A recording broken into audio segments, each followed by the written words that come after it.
Good afternoon, everyone. I'd like also to acknowledge the different schools,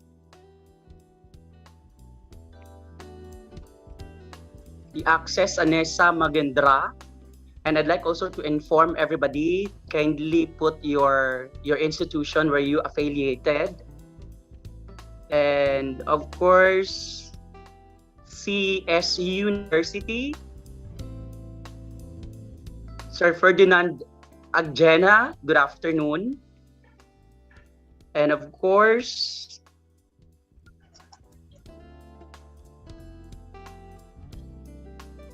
the rest of the participants here in our Zoom, the Minsu, our Ma'am Erlinda D. Palomera, the MMSU University, the NEU or the Nueva Ecija University Science and Technology, good afternoon. The NORS University, of course, the POMI, I think this is QC University. Wait. Hindi pa kasara yan. Sino ni? Sino mangalakan niya?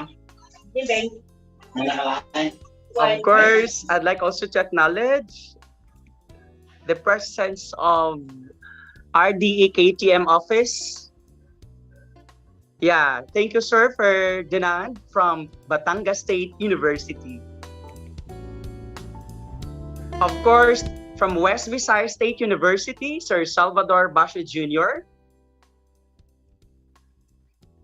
From Iloilo Science and Technology, La Paz Campus. And I'd like also to acknowledge the officers, the organizations headed by our OIC National President of CISREP Incorporated, Mr. John Lawrence D. Camacho, together with the virtual conference webinar director, Mr. Ricky A. Kibinka.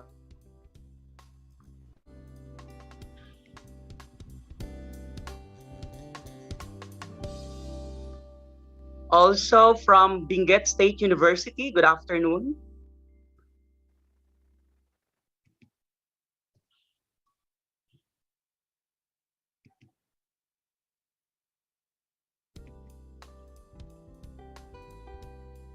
From, I think this is Bukso, Ma'am Ruchel Amigo, good afternoon.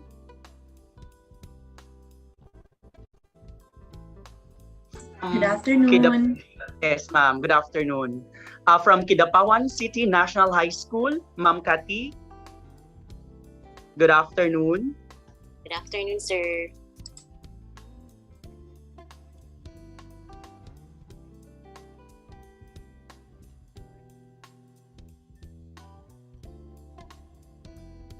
From SKS University, Ma'am Anessa Magendra. Good afternoon.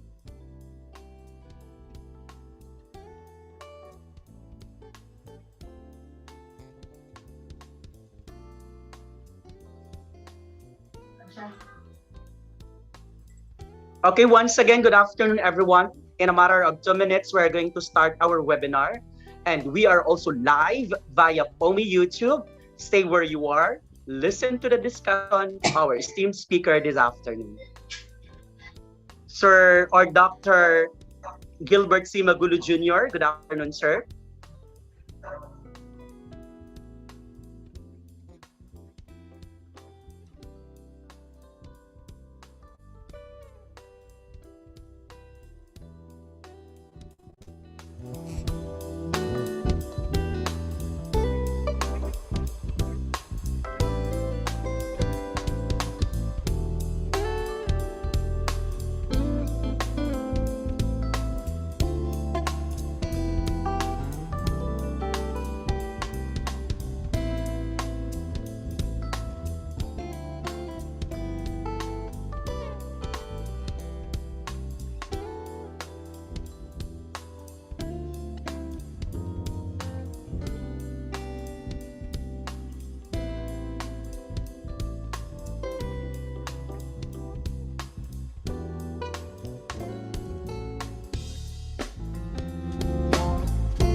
would like also to acknowledge the presence of Ma'am Naimbag Imalim from Division of La Union. Ma'am Nonaliza Arcitio, good afternoon.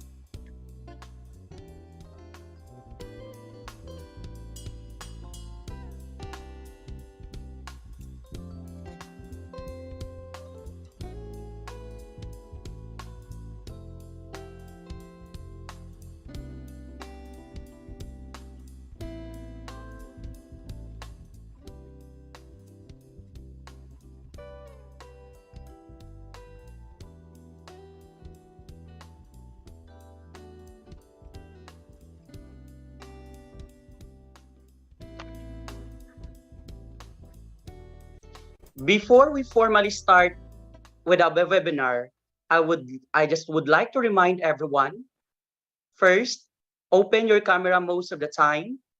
Always mute your microphone so that will not hear unnecessary noise during the proceedings. Use headphones or earphones. Find a seat or location that is comfortable and well lighted. It is advised to wear business or smart casual attire. Finish the whole national virtual conference and complete the evaluation for you to get your certificate. Always direct your concern through personal message on our page or in our email address so we can provide answer to your concern. For the flow of our webinar, we will start first with a prayer, the welcome remarks by the OIC National President, the introduction of the resource speaker, the conference proper, the question and answer session, and we will end with some announcements. Mr. John Lawrence D. Camacho, OIC National President, CISREP Incorporated. To our speaker, Dr. Gilbert C. Magulo Jr., University Director for Technology and Knowledge Management, Cagayan State University. To our virtual conference director, Mr. Ricky A. Kibinko. Participants, good afternoon. Welcome to the Center for Scholarly Researches of Educator in the Philippines Incorporated. It is nice to see all your faces on Zoom today. And even if we are not physically together, and in spite of the current unprecedented situation that we are in, we find ways to be able to collaborate and make sure that quality instructional delivery finds its way to our students. The challenges in learning continuity that the academic community is facing in the new normal are like mountains that we are all together, hand in hand, are trying to climb and conquer. This virtual forum is very special because our esteemed guest is none other than Dr. Gilbert C. Magulo Jr., University Director for Technology and Knowledge Management, Cagayan State University. I know that we have a lot of participants from the private higher education institutions and state universities and colleges in the Zoom call today who are looking forward to the topic quantitative research, its design and implementation, and to the open forum later to seek clarification regarding certain concerns that you have. So without further ado, let us start with the webinar with a prayer.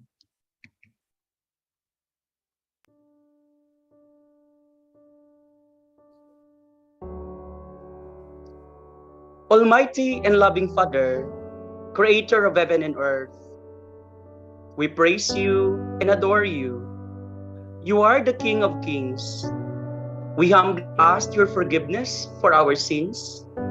Have mercy on us, O Lord. We are gathered here today for our webinar. Send us your Holy Spirit to be our guide and give us the wisdom to understand every topic that we are going to discuss. Enlighten our minds and let your love be upon us. May this webinar bring success and growth to our team. We thank you, Father, for this precious time that you have given us. All this we pray through our Lord Jesus Christ, your Son, who lives and reigns with you in the unity of the Holy Spirit, God, forever. Amen.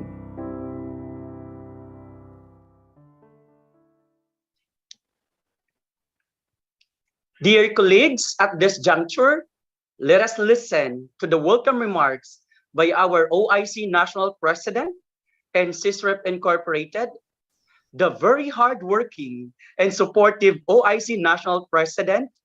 Let us welcome Mr. John Lawrence D. Camacho. Let's give him a virtual clap. Thank you very much, Sir Joven.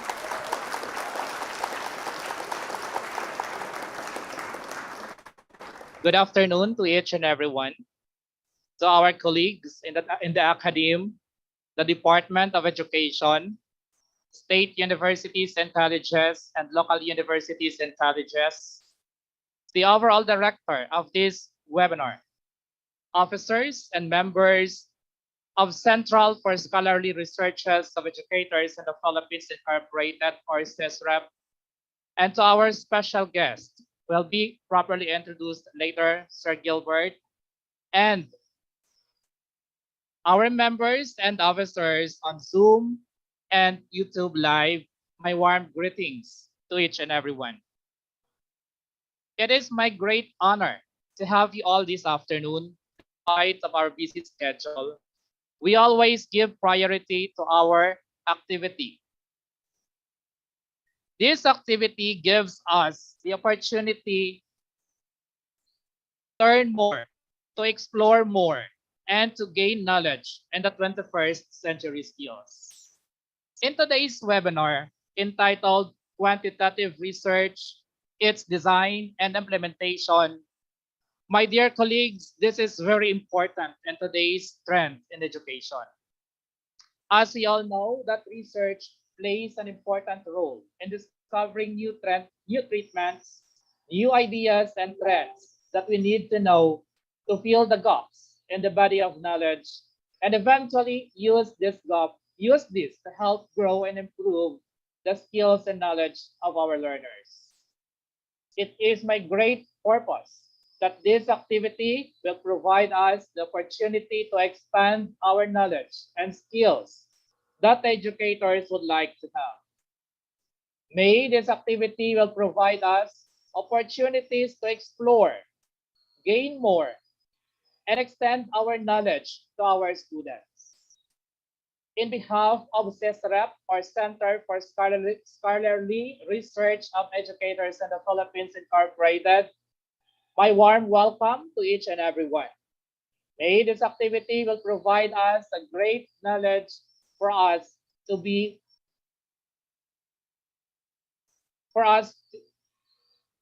to have this activity for our future. Good afternoon, and once again, mabuhay tayong lahat. Thank you very much, Mr. Camacho, for that very inspiring and electrifying message you've shared this afternoon. So, ladies and gentlemen, if you have some concerns or queries about the topic, you may access the chat box, which is below the video if you are using a smartphone. If you are using a laptop, the chat icon is on the upper right-hand corner. Type your name in the chat box so you will be acknowledged. We will be having the open forum or the question and answer portion after the speaker's presentation. For our listeners here in Zoom, you may use the chat functions or the comment section to share your thoughts or questions in writing. I will be notifying you ahead if you are recognized. Thank you. So, ladies and gentlemen, it is with pleasure that I introduce to all of you our esteemed resource speaker. Presently, the University Director for Knowledge and Technology Management, or KTM, of Cagayan State University, Tuguegarao City since 2018.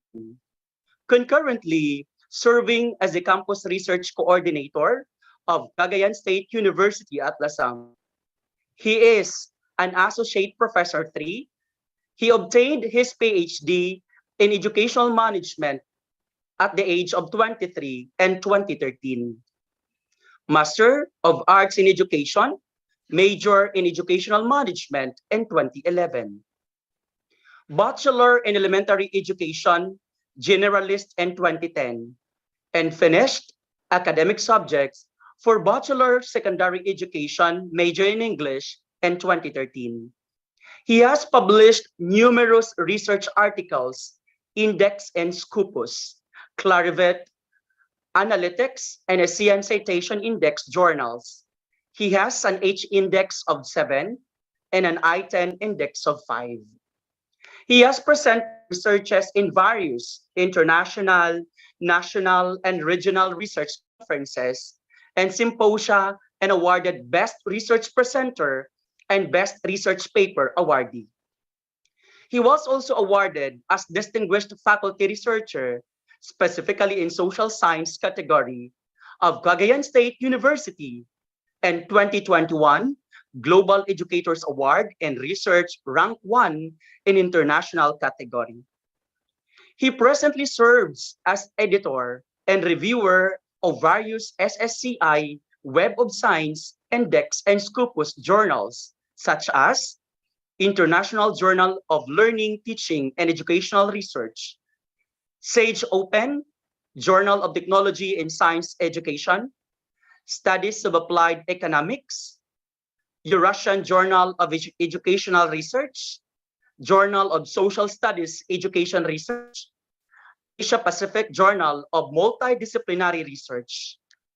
He is also a co-author of 5 books, namely Research Methodology, Quantitative and Qualitative, a practical guide for researchers from gaps in identifications to publication, How to Conduct Action Research in Education, The Teacher and Community, School, Culture, and Organizational Leadership, How to Write and Publish Your Thesis, How to Write and Publish Your Dissertation, Writing Methodological Review.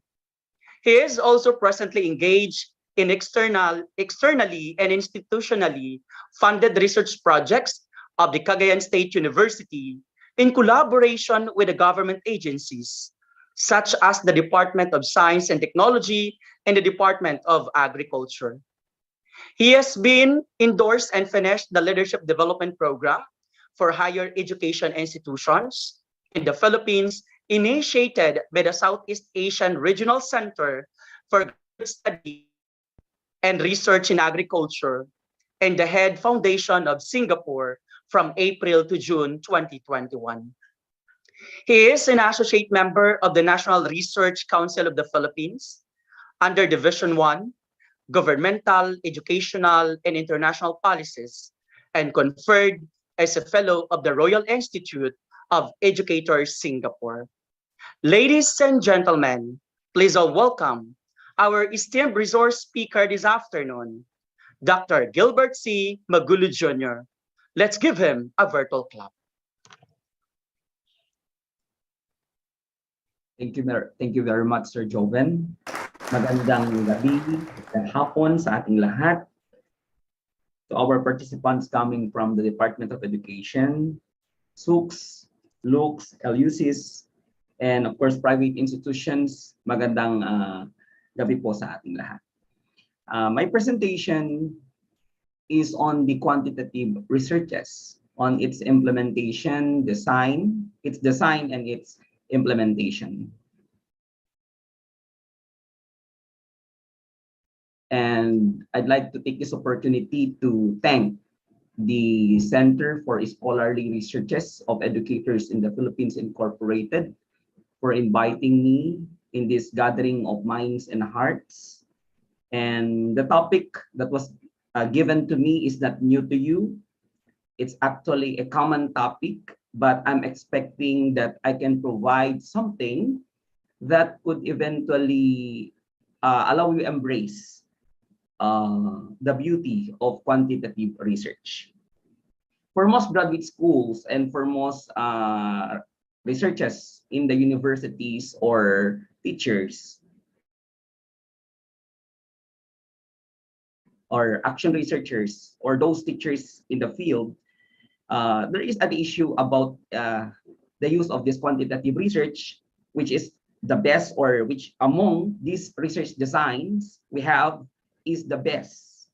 But generally, when we talk of this design, quantitative research, I think this should be the thing that a researcher must master first before going to other aspects of research designs.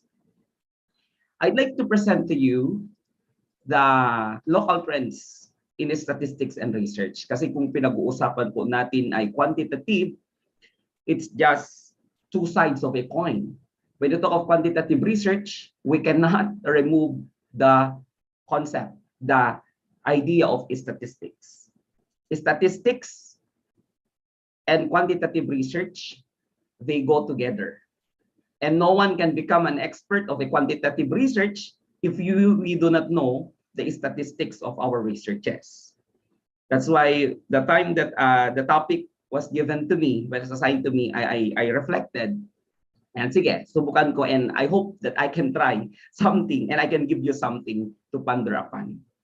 Let me begin with the local trends in the statistics and the talk of quantitative research. There are issues in sampling. How do we select participants for a particular research? That is becoming an issue in quantitative research. Second, there are issues also in measurement and the way we look at the scales of researches. And another context here is what is new when we talk of quantitative research. I would like to inform you, listening participants, that I am not an statistician, but whenever you are a researcher, you should know and you must know your statistics.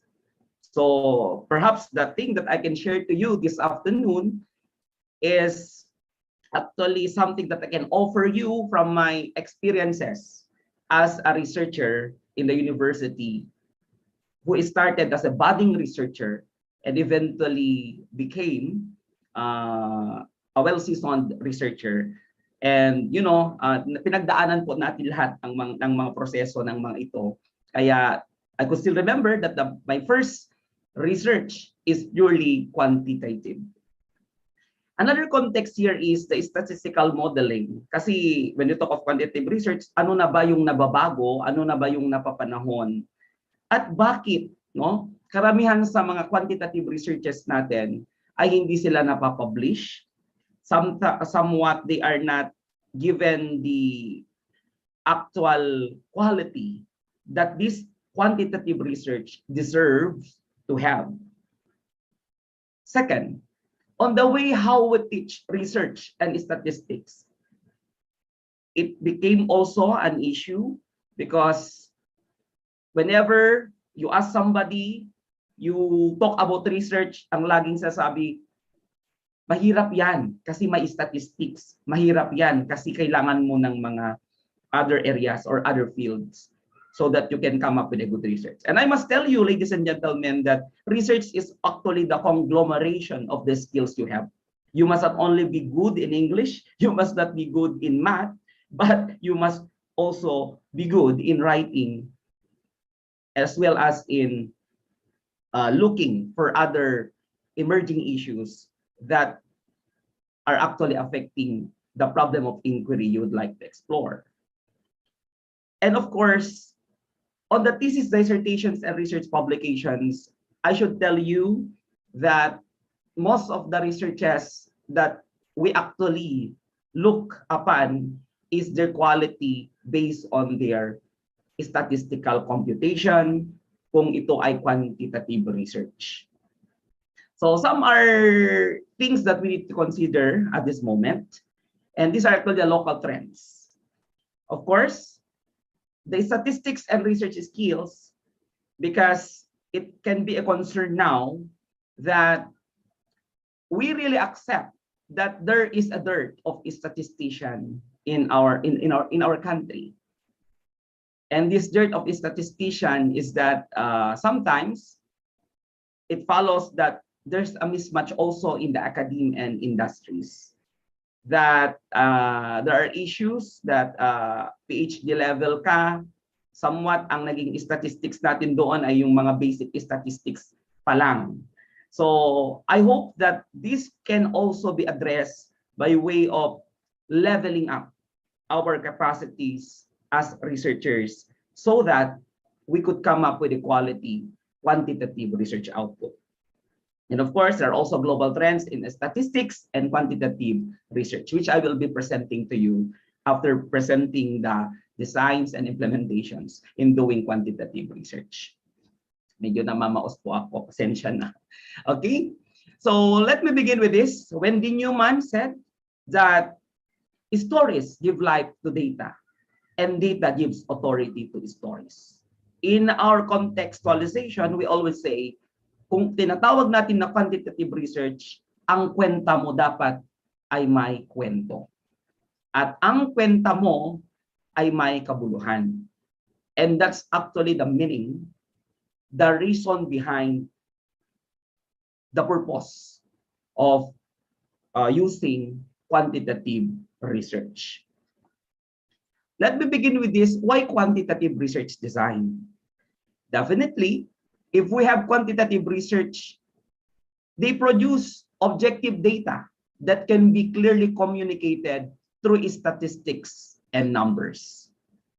It's just a trivia that the woman who calculated, the first woman mathematician who calculated, or the reason behind why our astronauts were able to reach the moon, is a woman mathematician.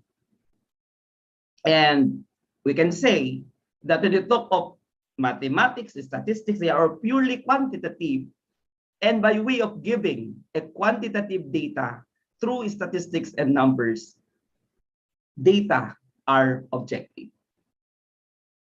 That's why when we teach mathematics, 1 plus 1, 2 plus 2, we always give an exact number or figure.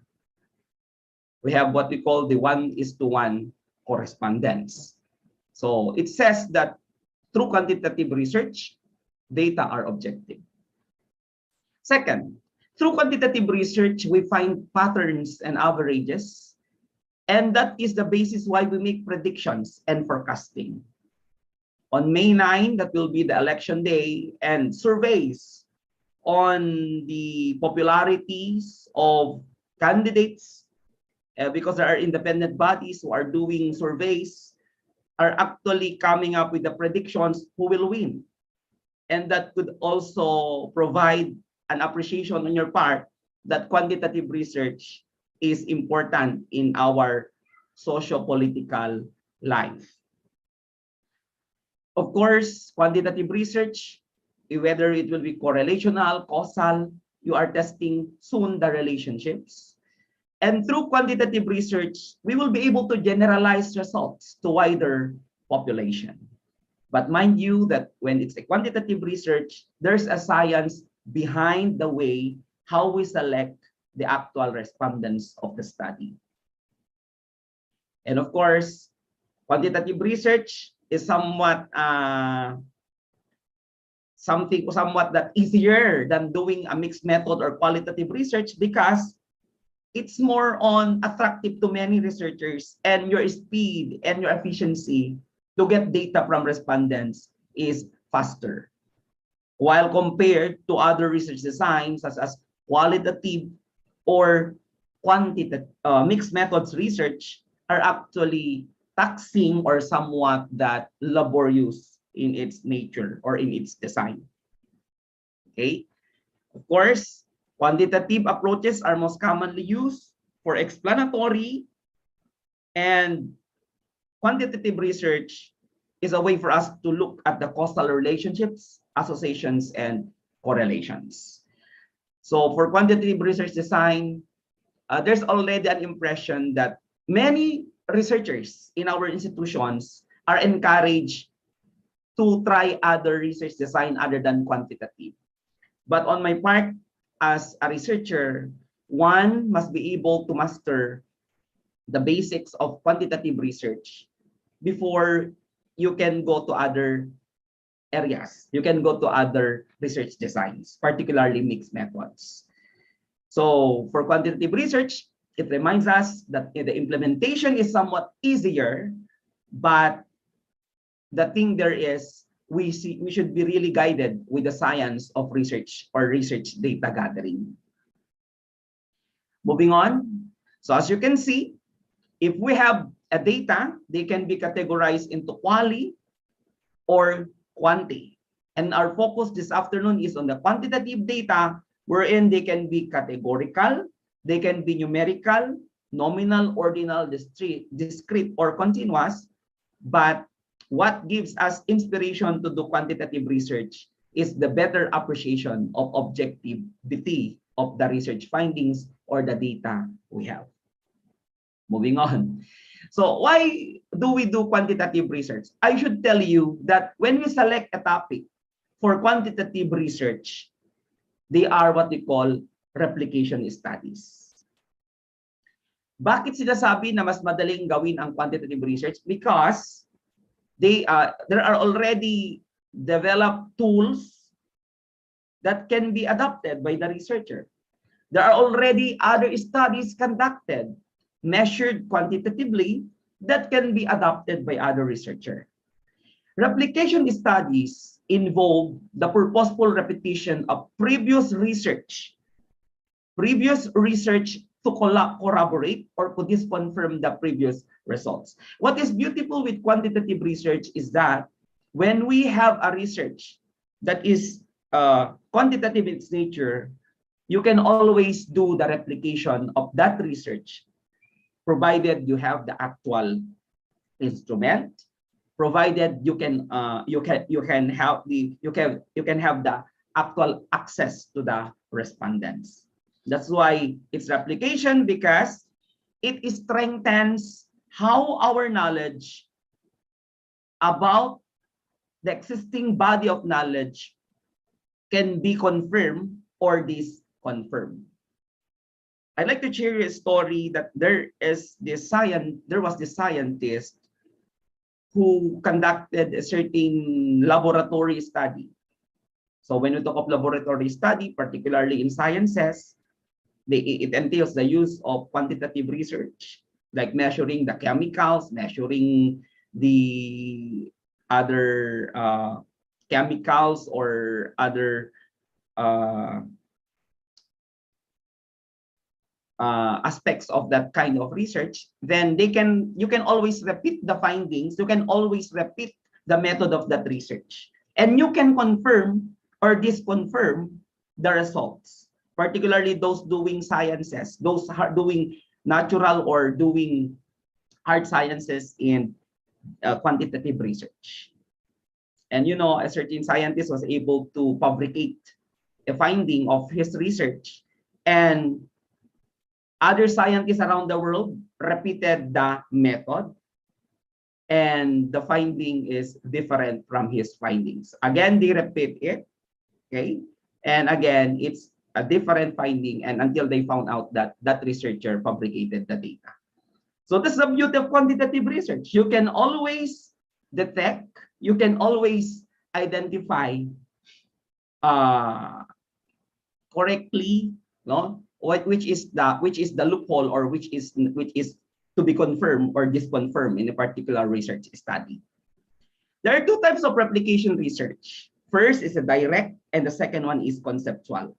The direct replication is that the same methods are used in order to collaborate or disconfirm a previous finding. For example, a certain researcher assess the attitude of the students using quantitative design, assess the level of teaching effectiveness of teachers.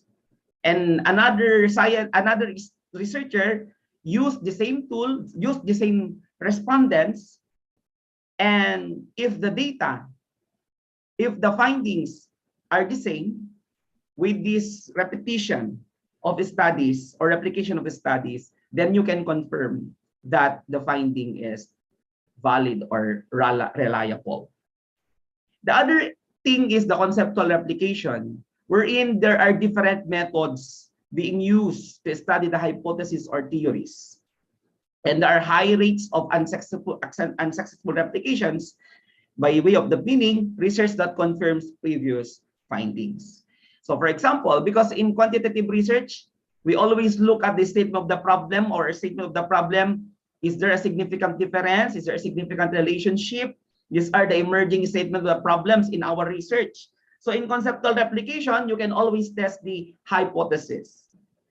whether there is a significant difference on the attitude of the students who are male or female with regards to learning a language subject or a mathematics subject. So it depends upon the hypothesis of your study. So this is the beauty now of the quantitative research. It can always be replicated through direct or conceptual replication. And you know, for quantitative research, you can always get a very conclusive evidence when 5 scientists or 5 researchers replicated your research with the same tool, the same instrument, the same respondents, and the same results will yield. That's the beauty of quantitative research for decision making. So, hindi po natin minamaliit ang kapasidad ng quantitative research because in our policy making bodies alone, quantitative data are very relevant for a policy to be adopted, to be enacted, or to be implemented. Okay? So that's actually a concern. Now, what are the considerations in replicating studies? Why I am talking about replicating studies here is that we must be able to understand that if our research is quantitative, it has the attribute to be replicated. It has the attribute to be replicated. The availability of the information needed to replicate, for example, the research protocols in your research, the instruments used, and the data sets, and in a field where research can impact public policy, such as education sciences, select a study whose replicated findings could be used to advance the policy changes. When you go back to the history of our educational development, the implementation of K-12 program, is a product of many researches, quantitative researches.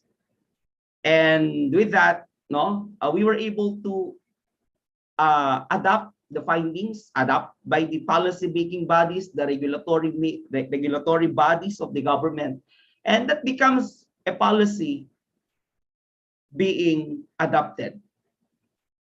And it advances our policy changes.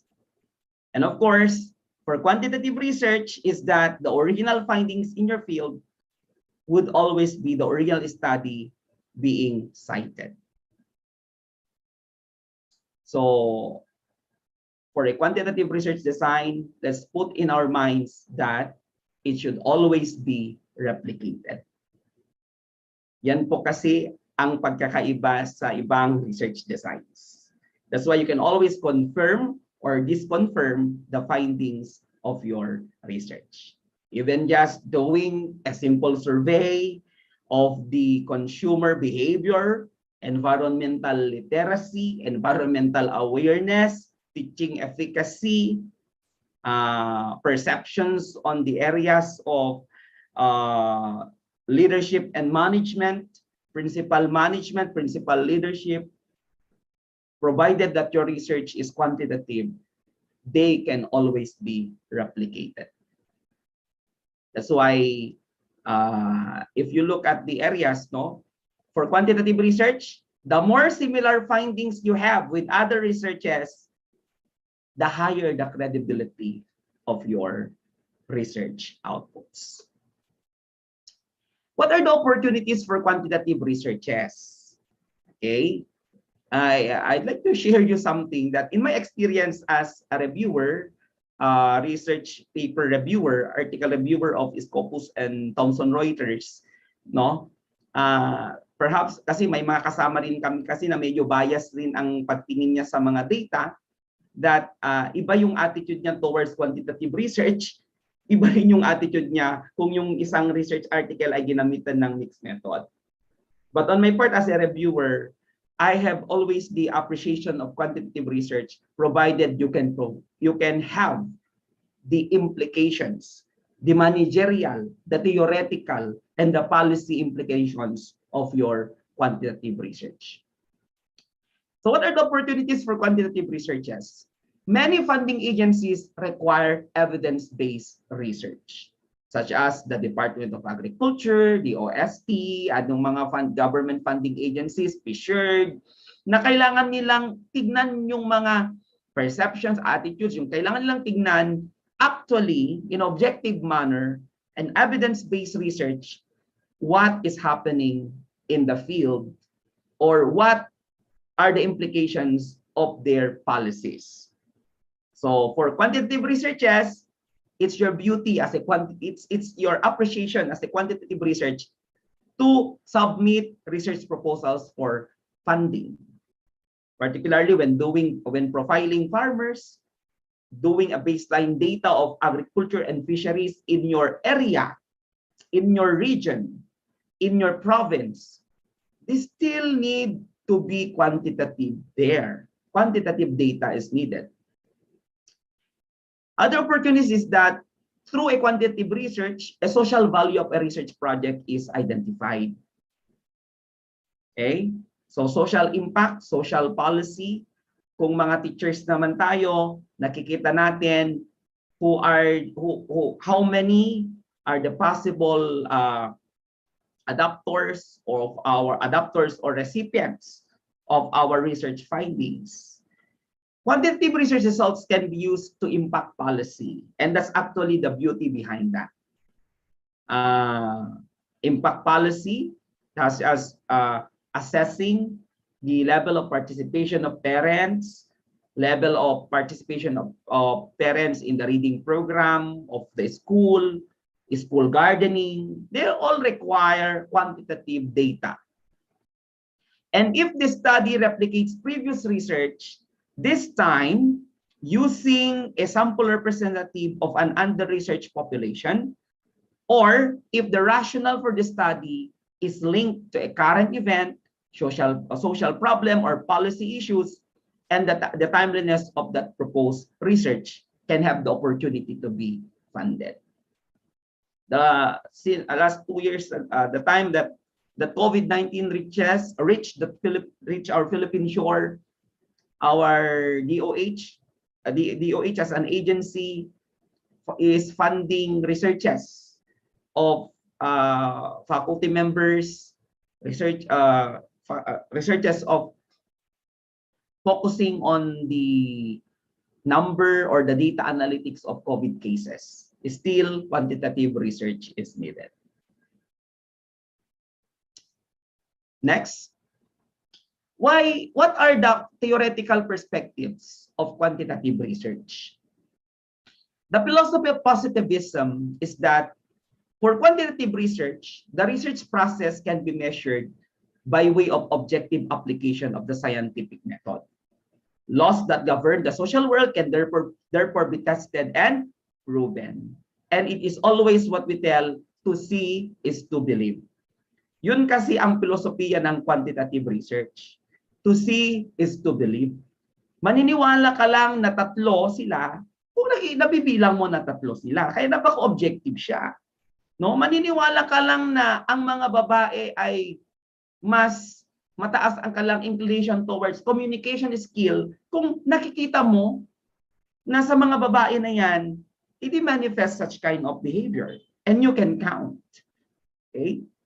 So the post-positivism is that objective reality is the research process for quantitative research. Objective reality is that the objective methods are grounded through measurement. You can measure, you can count, somewhat that is being controlled, and there is a systematic observation. Like a certain organism, if you are doing a science-based research that is laboratory-based, you can always count the attributes, no, the efficacy or effectiveness of a certain drug by way of measuring the effect of these drugs to mice, to rats. Kasi kinikilo mo yon. Kung clinical yung research mo, napaka-quantitative pa rin niya. No? Kinikilo natin, o titignan natin kung ilan yung carcinogen, ilan yung calories na nai-intake. It's our science-based. It's always being measured, controlled, and a systematic observation are employed. And for quantitative research, we do not forget what we call the probability testing. and building evidence to reject or support hypotheses, but not to conclusively prove them, just according to Crotty and his associates. Further, although researcher objectivity and neutrality remain central to this philosophy, it acknowledges that researchers are knowing subjects who employ heuristic devices to guide research. For example, if you are conducting a psychological study about the eating disorders and self-esteem of teachers, students, you would always base your research around a particular theory and on this topic from the field of psychology. That's why for a quantitative research, you can have a measurement of the attitude, you can have the measurement of the attributes of the respondents, that attributes that can be counted, that can be measured. So that's the beauty of quantitative research. It's more on that positivism. Something that you see is something that you believe. Hindi ako naniniwala na mananalo si President X kung hindi ko nakikita na ganito karami ang suporta niya. So, you know, with this independent bodies who are doing surveys on the popularity of these people, of these political candidates we have, as long as they are capable to identify the actual samples of that population, then the results of their survey is eventually becoming a reality.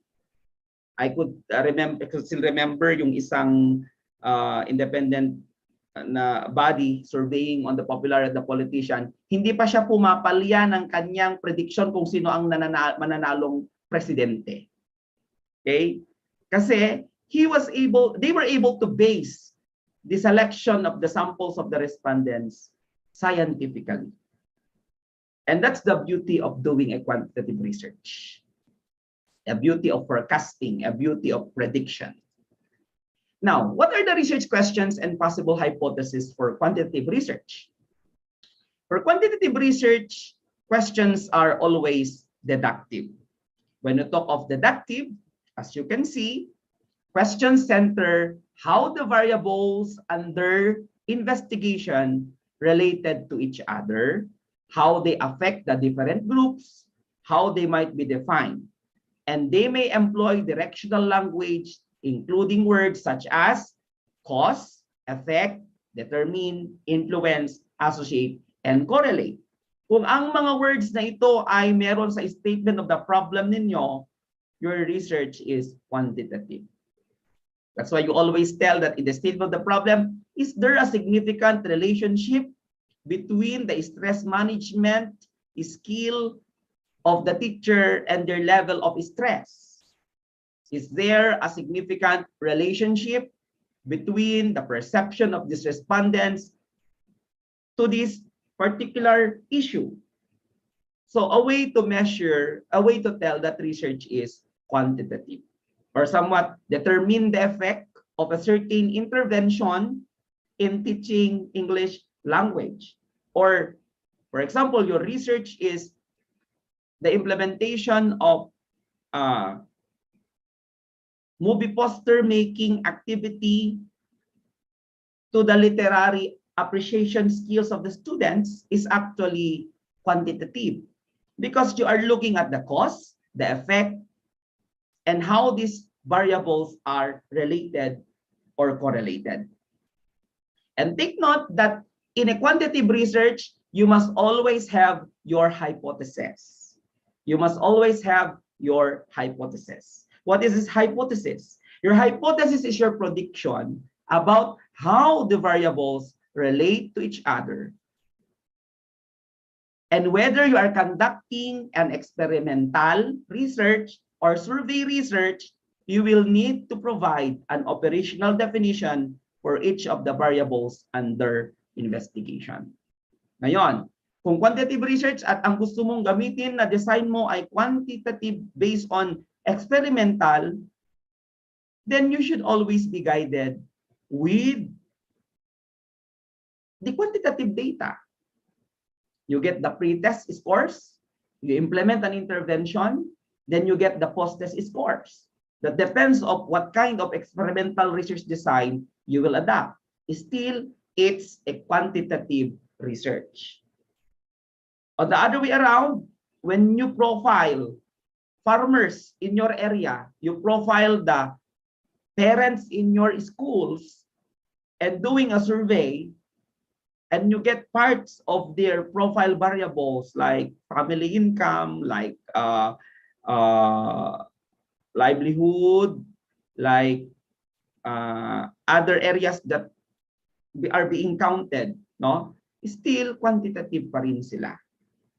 And more so, if you would like to correlate other variables with each other, provided that tama yung ginamit mong process or uri ng data mo, then you can always correlate it. Okay? So, to sum with this, in your research question for quantitative research, you should always have your hypothesis. Okay? Next. Another thing for you to do a quantitative research is that you need also to look at the literature review. We have a book on this, doing a methodological review on quantitative research. For a researcher like you, and you think that gusto mong i-adapt ang quantitative research like experimental research design, ang gusto mong gamitin sa research mo, you should always have your review of related literature. We call it as methodological review. Paano lang yung mag-download ka ng 10 researches na gumamit siya ng ganitong research design, then you also review how the method was executed. With that alone, it gives you an idea how to implement, how to conduct a certain quantitative research design. Now, the literature review provides a synthesis of your research, and kung ang gusto nyong i-research ay psychological in its nature, educational in its nature, you must be able to have the landmark studies in your topic. A requirement for every researcher to have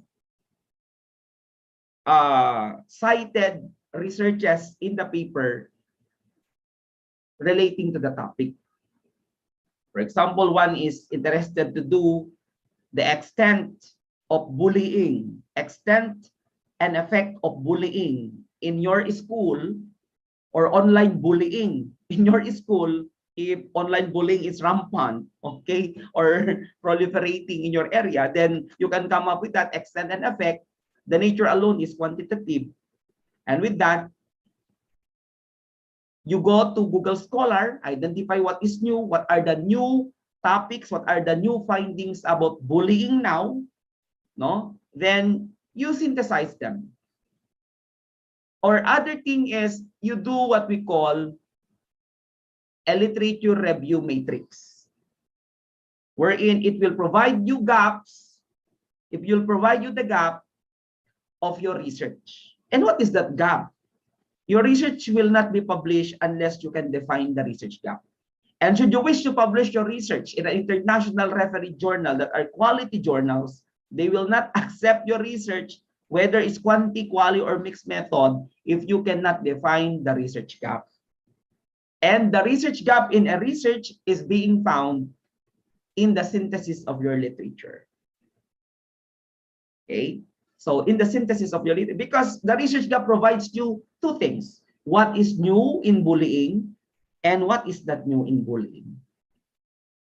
And as a researcher, when somebody will ask you and you are doing a certain kind of study relating to bullying, if you do not have a review article in your research, meaning to say you did not read something. One cannot afford to do a research if one is innocent about the topic.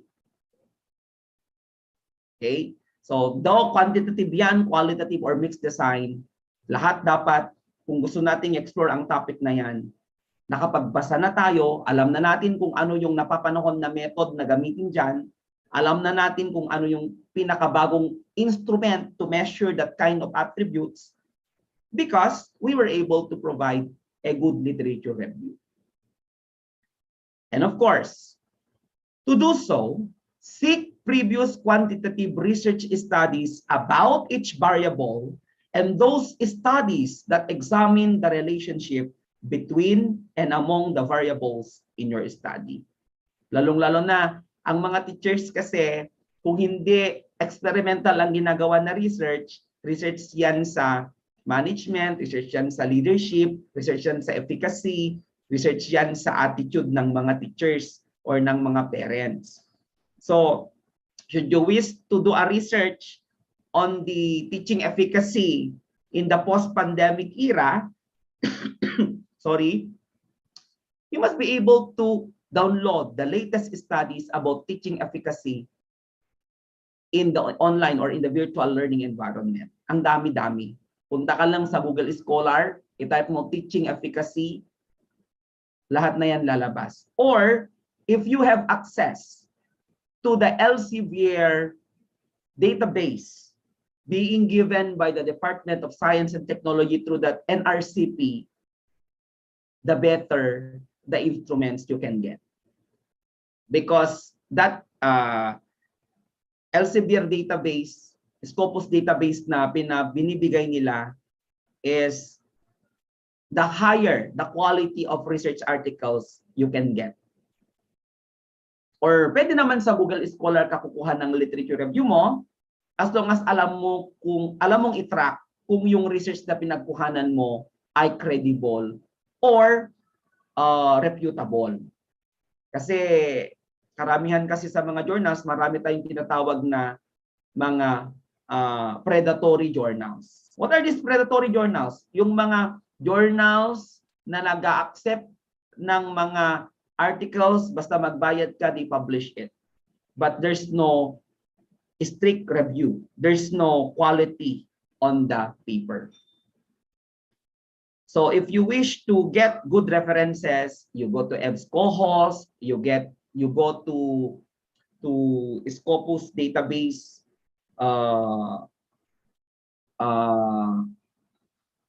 database wherein you can get references that are quality in their nature. Okay?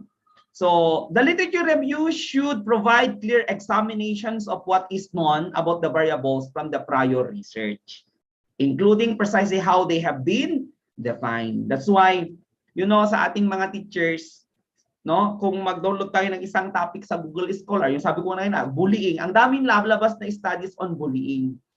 But it's your digital literacy as a teacher where to get the information. If you can detect a fake news to what is not fake news, then you go to high quality referencing sections. So try to look at this area and identify. But the first thing you need to do is, should you wish to use a quantitative research design, you must have at least a synthesis paper. A synthesis research paper about quantitative research. Okay? So kung titanungin nyo saan ba kayo magli-literature review, hindi lang kayo magli-literature review doon sa topics ninyo, mag-literature review din kayo doon sa methods ng research nyo. And that's the beauty of doing research. Okay? Because when you will face your panel and they will question you, they will look at your caliber as the person in authority who did that research, kahit anong pamamaraan ang tignan nila, alam na alam mo kung saan, ano yung sagot niya. You are always updated of what is new to what is not new about the topic. Okay, so that's also part of a literature review for quantitative research. Next, as to the design and methods of data collection, kung quantitative research tayo, take note that the primary quantitative designs for quantitative research are experimental research and survey research. Let's talk about experimental research first. Experimental research is the oldest form of quantitative research. It has been used by many scientists. It has been used by teachers. It has been used by businessmen, etc., etc. Why? Experiments rely on hypothesis testing. And when you test it, the variable, relationship of the variables is that the basic use of experiment is to test how you introduce an intervention affects what happens. Karamihan sa atin mga teachers and doing an experimental research in the classroom is doing an intervention kung experimental. If one is interested to look at the effectiveness of using graphic organizer in the conceptual understanding of the students, if you wish to identify the effectiveness of using YouTube in enhancing the speaking skills of the students, they are all relying on experiments. We are all scientists in our own ways. We are all scientists in our own ways, and in social science, in social research, doing experiments on our part entails an intervention to implement. And in other words, we select research subjects, we do something to observe the effect of that intervention, and in order that we are measuring quantitatively the effect of an intervention or a variable we have introduced, we need to control for other factors. You have already experienced doing an experimental research like yung pinaka-basic, yung pre-test, post-test. But mind you, when you do a quantitative research and you wish to implement in a way that it's experimental in its nature, you must be able to clear out first the factors and the variables there. That's why it is needed for you to control other factors. Let me move on. First factor you need to look when you implement a quantitative research on experimental research is the natural environment. For example, for sciences, will it be in the laboratory? Will it be in the internet, or will it be in the natural environment, or will it be in the classroom? So field experiments occur in natural environments. And what is natural is an attribute of an experimental research. Example, research or scientific laboratories are the most common setting for experiments. But for us teachers, it can be in the classroom or it can be in the virtual classroom, as long as we are confident with the protocols of our research. Although they can be artificial setting, meaning they can exist for the sake of the research, they allow researchers the greatest measure of control. Take note, yung pag-pre-test lang natin, pag-post-test natin, measured na yon. But we need to be clear about where will we conduct the research. Because if we are not clear where and when to conduct the research, then it may affect the results of that study. Katulad ngayon, yung mga experimental research in the online learning classroom. Okay, how sure are they that they were able to observe what is natural, to observe what is natural to what is not natural, to what is nature to what is not, to what is non-nature. Okay, so if you are a researcher, you must always have the greatest measure of control. Finally, experiments may be conducted on the internet, and this setting is appropriate when you are studying people's beliefs and attitudes. And your research purpose and hypothesis will ultimately dictate the setting of your experiment as well as the kind of experimental design you have. Very basic yung mga kwan natin, no, sa experimental research sa education na lang. Where will we implement the research? So you must have that greatest consideration in a way that you have the greatest measure of control as a researcher. Right? I have a student who conducted a study on the use of TikTok, no, on the use of TikTok in the speaking skill, speaking skill of students. But I questioned the research because the way how he implemented that intervention on TikTok is hindi niya na monitor, hindi niya kinonsider yung time. Take note, when you talk of experimental research, you are also dealing with time. Time is measured. I asked him, how many times did you implement it? How many days? And the loophole is that he wasn't able to answer it. So the recommendation is redo the study. So kung researcher ka at talagang nakikita mo yung mga factors na ito, for quantitative research, time is very important. Lalong-lalo na kung experimental yung research mo na yan. Ilang weeks na na-implement ang intervention, ilang araw. Kasi hindi naman pwede na isang araw lang ang pagitan ng pre at post mo. Kasi meron pang natitira doon na ano na yung tawag doon? Remnants nung kwan eh. So dapat you must balance it so that you can measure if the students gained or did not gain something. And I will talk about mamaya yung paggamit ng gain effect at saka effect sizes. A very good way for you to identify if a certain intervention has high, low, or has no effect to the skills of the students. Because there is a free software na pwede nyong gamitin to identify the coherence, the effect, or the effect size of an intervention.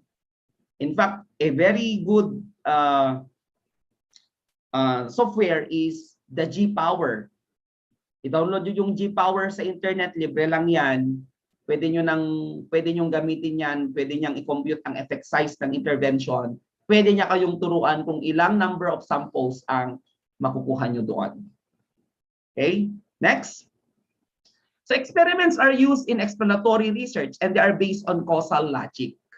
Causal logic because there is a cause and effect logic. This logic looks at identifying the causal relationship of variables. For example, A causes B or A causes B under C circumstance. So depende kasi yan sa uri ng experimental research na gagamitin mo. There are necessary conditions in order to support the presence of a causal relationship. First, you identify the independent variable precedes the dependent variable. Or the independent variable must be related to the dependent variable. And there must be no alternative explanation for the dependent variable or no extraneous variable. Okay? A certain example would tell, my student who conducted a research on the use of mind mapping strategy in enhancing the writing skills of the students. Nagpa-pretest siya, nagpa-essay siya, then pina-implement niya yung, kinuha niyo muna yung attitude ng students on writing, something like that sa pre-test niya. Then kinondition niya yung mga estudyante and he get also their pre-test writing performance. Then in-implement niya yung intervention sa loob ng 2 or 3 weeks. Okay, then similar research, similar post-test at saka post-test on the attitude and post-test on the writing performance were implemented. So sabi ko sa kanya, you should be sure na yung intervention na yan ay may pagkakaiba at kung walang pagkakaiba, dapat ma-explain mo kung ano yung rason bakit walang pinagkaiba before and after. So this defines already that if the dependent variable precedes the dependent variable or the independent variable is not related to the dependent variable. So I think that you need also to look if you are a researcher. Okay, and for experimental groups are those that receive the experimental intervention, also called the experimental stimulus. And the control groups did not receive the intervention. In some cases, they may receive a placebo effect. So ito is also a concern that we look upon. No, because there are experimental researches na naging resulta ng output ng students, walang pinagkaiba sa pre-test at post-test. So nagkaroon siya ng intervention, 2 groups pa yung estudyante, pero wala talagang pinagkaiba. So sabi ko, so meaning to say, whether you implemented that intervention or you did not implement that intervention, nothing happened on the competencies, on the speaking skill of these students. Perhaps there's something wrong with the way you did it. You go back and you redo the intervention. You redo the study. Pero when we talk of experimental research, dapat meron briefing at debriefing rin tayo sa mga participants. Dine-debrief rin natin sila at the end of the study. Then a pretest determines a baseline prior to introducing the experimental intervention. And a post-test is given after the experimental intervention to assess the impact of that intervention. So mga teachers, very common sa atin ang experimental research. But I would like to tell you that you must be able to have a science-based protocol to implement an experimental research design, and you must be able to calculate the effect size of this intervention. You go to Cohen's the effect para sabihin niya, the effect of your intervention is high, the effect of your intervention is low, or the effect is there's no effect. So ito yung mga possible na thing na nakikita natin. Pero usually kasi kung wala man lang ka-effect yung mga ginagawa natin, lalo kung sa instruction siya nakatuon, bakit pa tayo mag-research? So kailangan natin bigyan ng no? Lalong-lalo na sa inyo sa DepEd, meron kayo tinatawag na curriculum innovation. And your curriculum innovation must be backed up with research. Lalo-lalo kung gagamitin mo yung produkto ng research mo, ginamit mo sa classroom, replicate mo sa ibang schools, sa ibang teachers, dapat confident ka na kapag dinala mo na yung resulta ng research mo, confident ka na may impact, may effect. May effect yung research mo sa competencies ng mga bata. And that could be a succeeding part of your research. And going back again to this experimental research, there's what we call replication. Uulitin din na naman yan. Uulitin na naman yan. Okay? Kasi sa experimental research, the more replications and the same results is yielding, then that means to say there's something good. There's an effect with that kind of research we have. No? Pasensya na kayo, medyo kan kasi napuyat po kami kagabi. We have our alumni activity last night. Next, I'd like to show to you this pre-experimental research design na pwede niyong i-adapt. Quantitative pa rin po pinag-uusapan natin dito, ha? So, for a pre-experimental research design, meron tayong 3 uri ng research design ang pwede nyong gawin.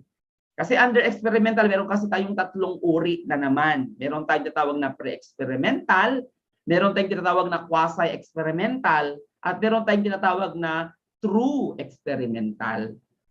Now, sa mga pre-experimental research designs, we have this design one-shot case study. Ito yung single lang estudyante mo at saka one stop lang yung pag-intervention mo. And this is the weakest kind of experimental research design. Yung one-shot case study. Isang grupo ng estudyante, nag-pretest ka, nag-implement ka, then nag-post-test ka. That's one-shot case. So at least we should know that our research design is quantitative, but your specific research design use is one-shot case study. The second one is one group pre-test post-test design. They can be a single class. You did a pre-test, you implement an intervention for 3 weeks, then you did the post-test. That's the pre-test post-test. And of course, we have that static group comparison wherein you have two groups, section A and section B. One group experimental intervention, both group post tests. So it's up to you as a researcher which to adapt among these designs. But mind you, all of these are quantitative, and you must get an objective data from these designs. Okay? So ito po yung pre-experimental. Ang pre-experimental designs ay ito yung mga research designs na medyo hindi naman masyadong complicated. Pero pag tinatawag kasi natin yung strength ng science, sa mga ito yung mga medyo mahina, okay, compared sa other experimental research designs we have. Okay. Next, we have also the true experimental research design. Bakit true? Kasi they are actually made to be they need to be implemented in a matter that there are protocols to be observed. We have number one, the design on the pre-test, post-test control group design. Dapat ang group ng respondents mo ay dalawa. And the action you do there is you pre-test the both group, one group only for the experimental intervention, then both groups for the post-test. Then you compare. You compare the results. You compare which the group has the highest, whether the teaching intervention that is traditional or a teaching intervention that is new. So depende yon kung ano yung gagawin mong design. But there are also teaching interventions that is found somewhat equally same with the new and with the old intervention. Kaya ang naging recommendation ng mga faculty researchers diyan, this kind of intervention can be supplemented to that intervention to enhance the competencies of these students, competencies of these teachers, competencies of these people, this group of respondents. The second one is the Solomon 4 group design. From the word Solomon 4 group, dapat 4 groups yung respondents mo. But they were randomly assigned. No? Well, through experimental because it entails effort by the teacher. Imagine kung 4 ba naman yung group ng respondents mo tapos irarandom mo pa sila i-assign, no? Yung kung parang kung teacher 1 ka ngayon parang gusto mo nang mag-retire kung ganun yung kahirap yung pag-gather mo ng data. Kasi dapat may maximum control ka sa kanila kasi kung wala hindi mo rin nila pa makukuha. I-stop mo na yung pag-gather ng ganyan na study kapag wala kang control. Kaya nga research is a scientific process. So your action there is one group pre-test, experimental intervention, then you post-test, then one group pre-test, post-test, one group experimental intervention, then post-test, then one group post-test only. Then you compare. You compare. So kaya siya 4 square. Kasi sa 4 na sides, kailangan mo talagang tignan. Okay? So kaya siguro sabi ko naman I have not seen yet a concrete study na in-implement yung mga ganito in my university and in the region where I I am residing. Because siguro ang number one consideration kasi dyan is entails, resources, money, time. No, yun na lang bang ginagawa mo?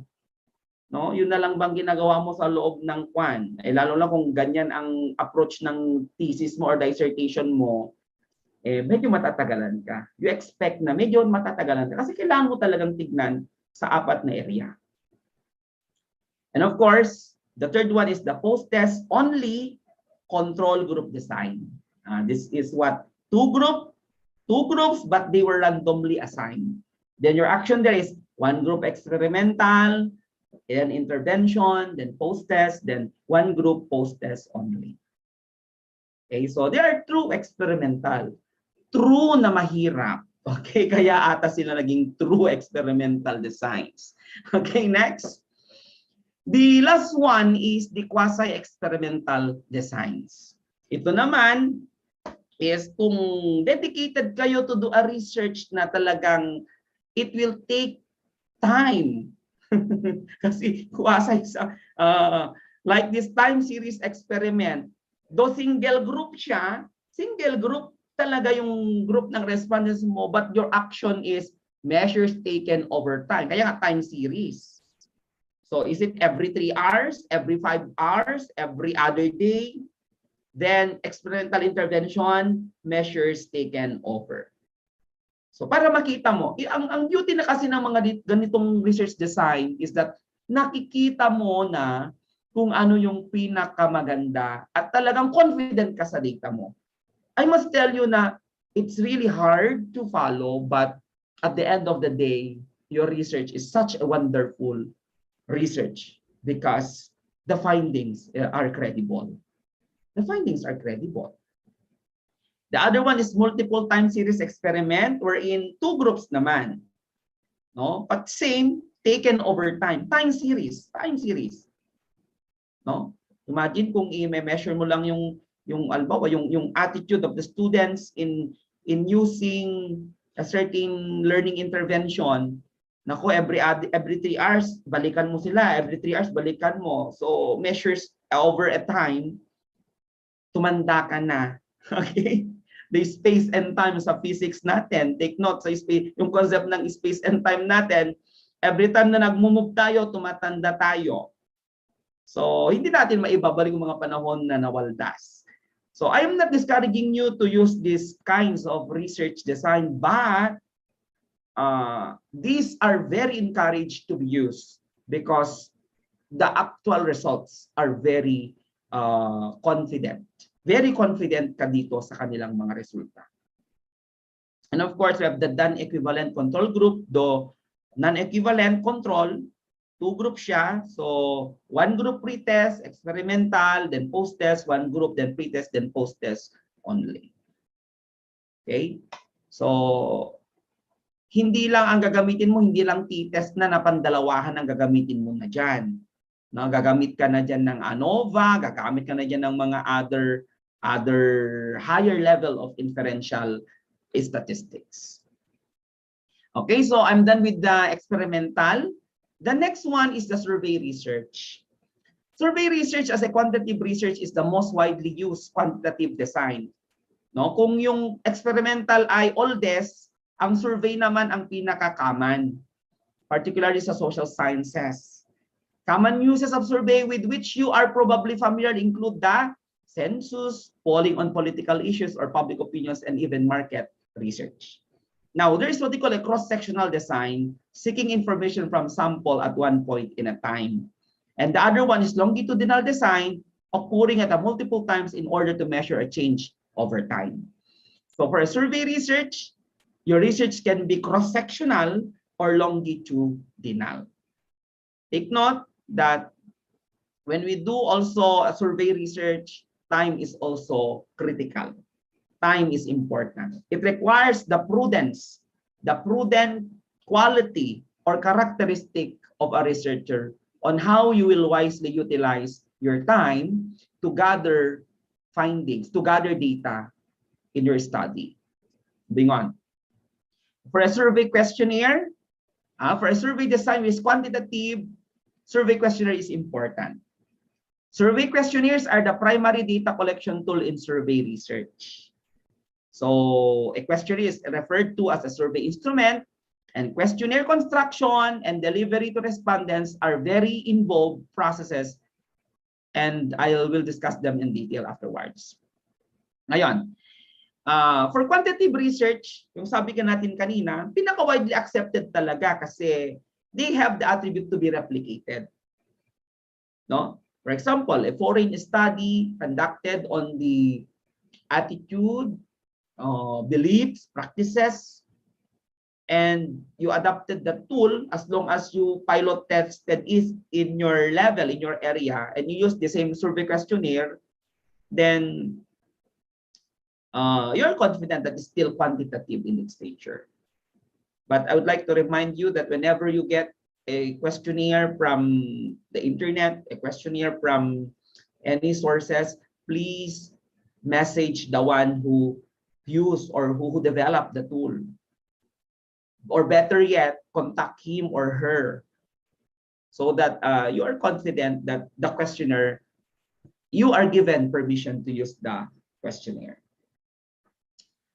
Okay. In survey research, the first phase of coding focuses on the format and content of the survey questions or survey items. Take note that when they say quantitative research, alam niyo naman lahat na ito, no? Review na lang. Meron kang survey items questions that measures the attributes or that measures something. You sabi, 5 as the highest and 1 as the lowest. 5 as highly effective. Then 1 is not effective. Okay? So you have always a question that measures an attribute. In survey research, it is explicitly thinking about assessment and evaluation as you construct your data collection instrument. No? Bumabalik tayo sa assessment of student learning, that a survey instrument for quantitative research is more on developing a tool that are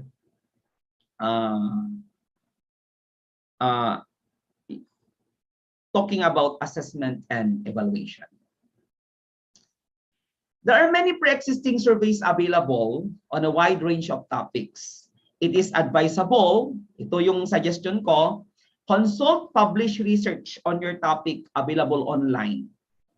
So should you wish to have a topic on bullying, topic on digital literacy, ang dami nang na-publish sa internet, ang dami nang na-publish ng mga authors around the world about the topic. And with that, you can even get free research instrument about the topic. Diyan ang beauty naman ng quantitative research. Hindi ka mahihirapan na maghanap ng mga research tools na pwede mong gamitin kasi pagkadami-dami naman na. No? Lahat na nga may sa lahat ng aspeto parang na-measure na rin lahat, di ba? So if you are using one or more pre-existing surveys as part of them, make sure to secure any necessary permission rights and cite your sources appropriately. And survey items, the question in the question are designed to help you test your hypothesis or answer your research questions. The hypothesis or research questions have been constructed in terms of the variables you want to measure. And usually, these research instruments are seen at the end of the research article.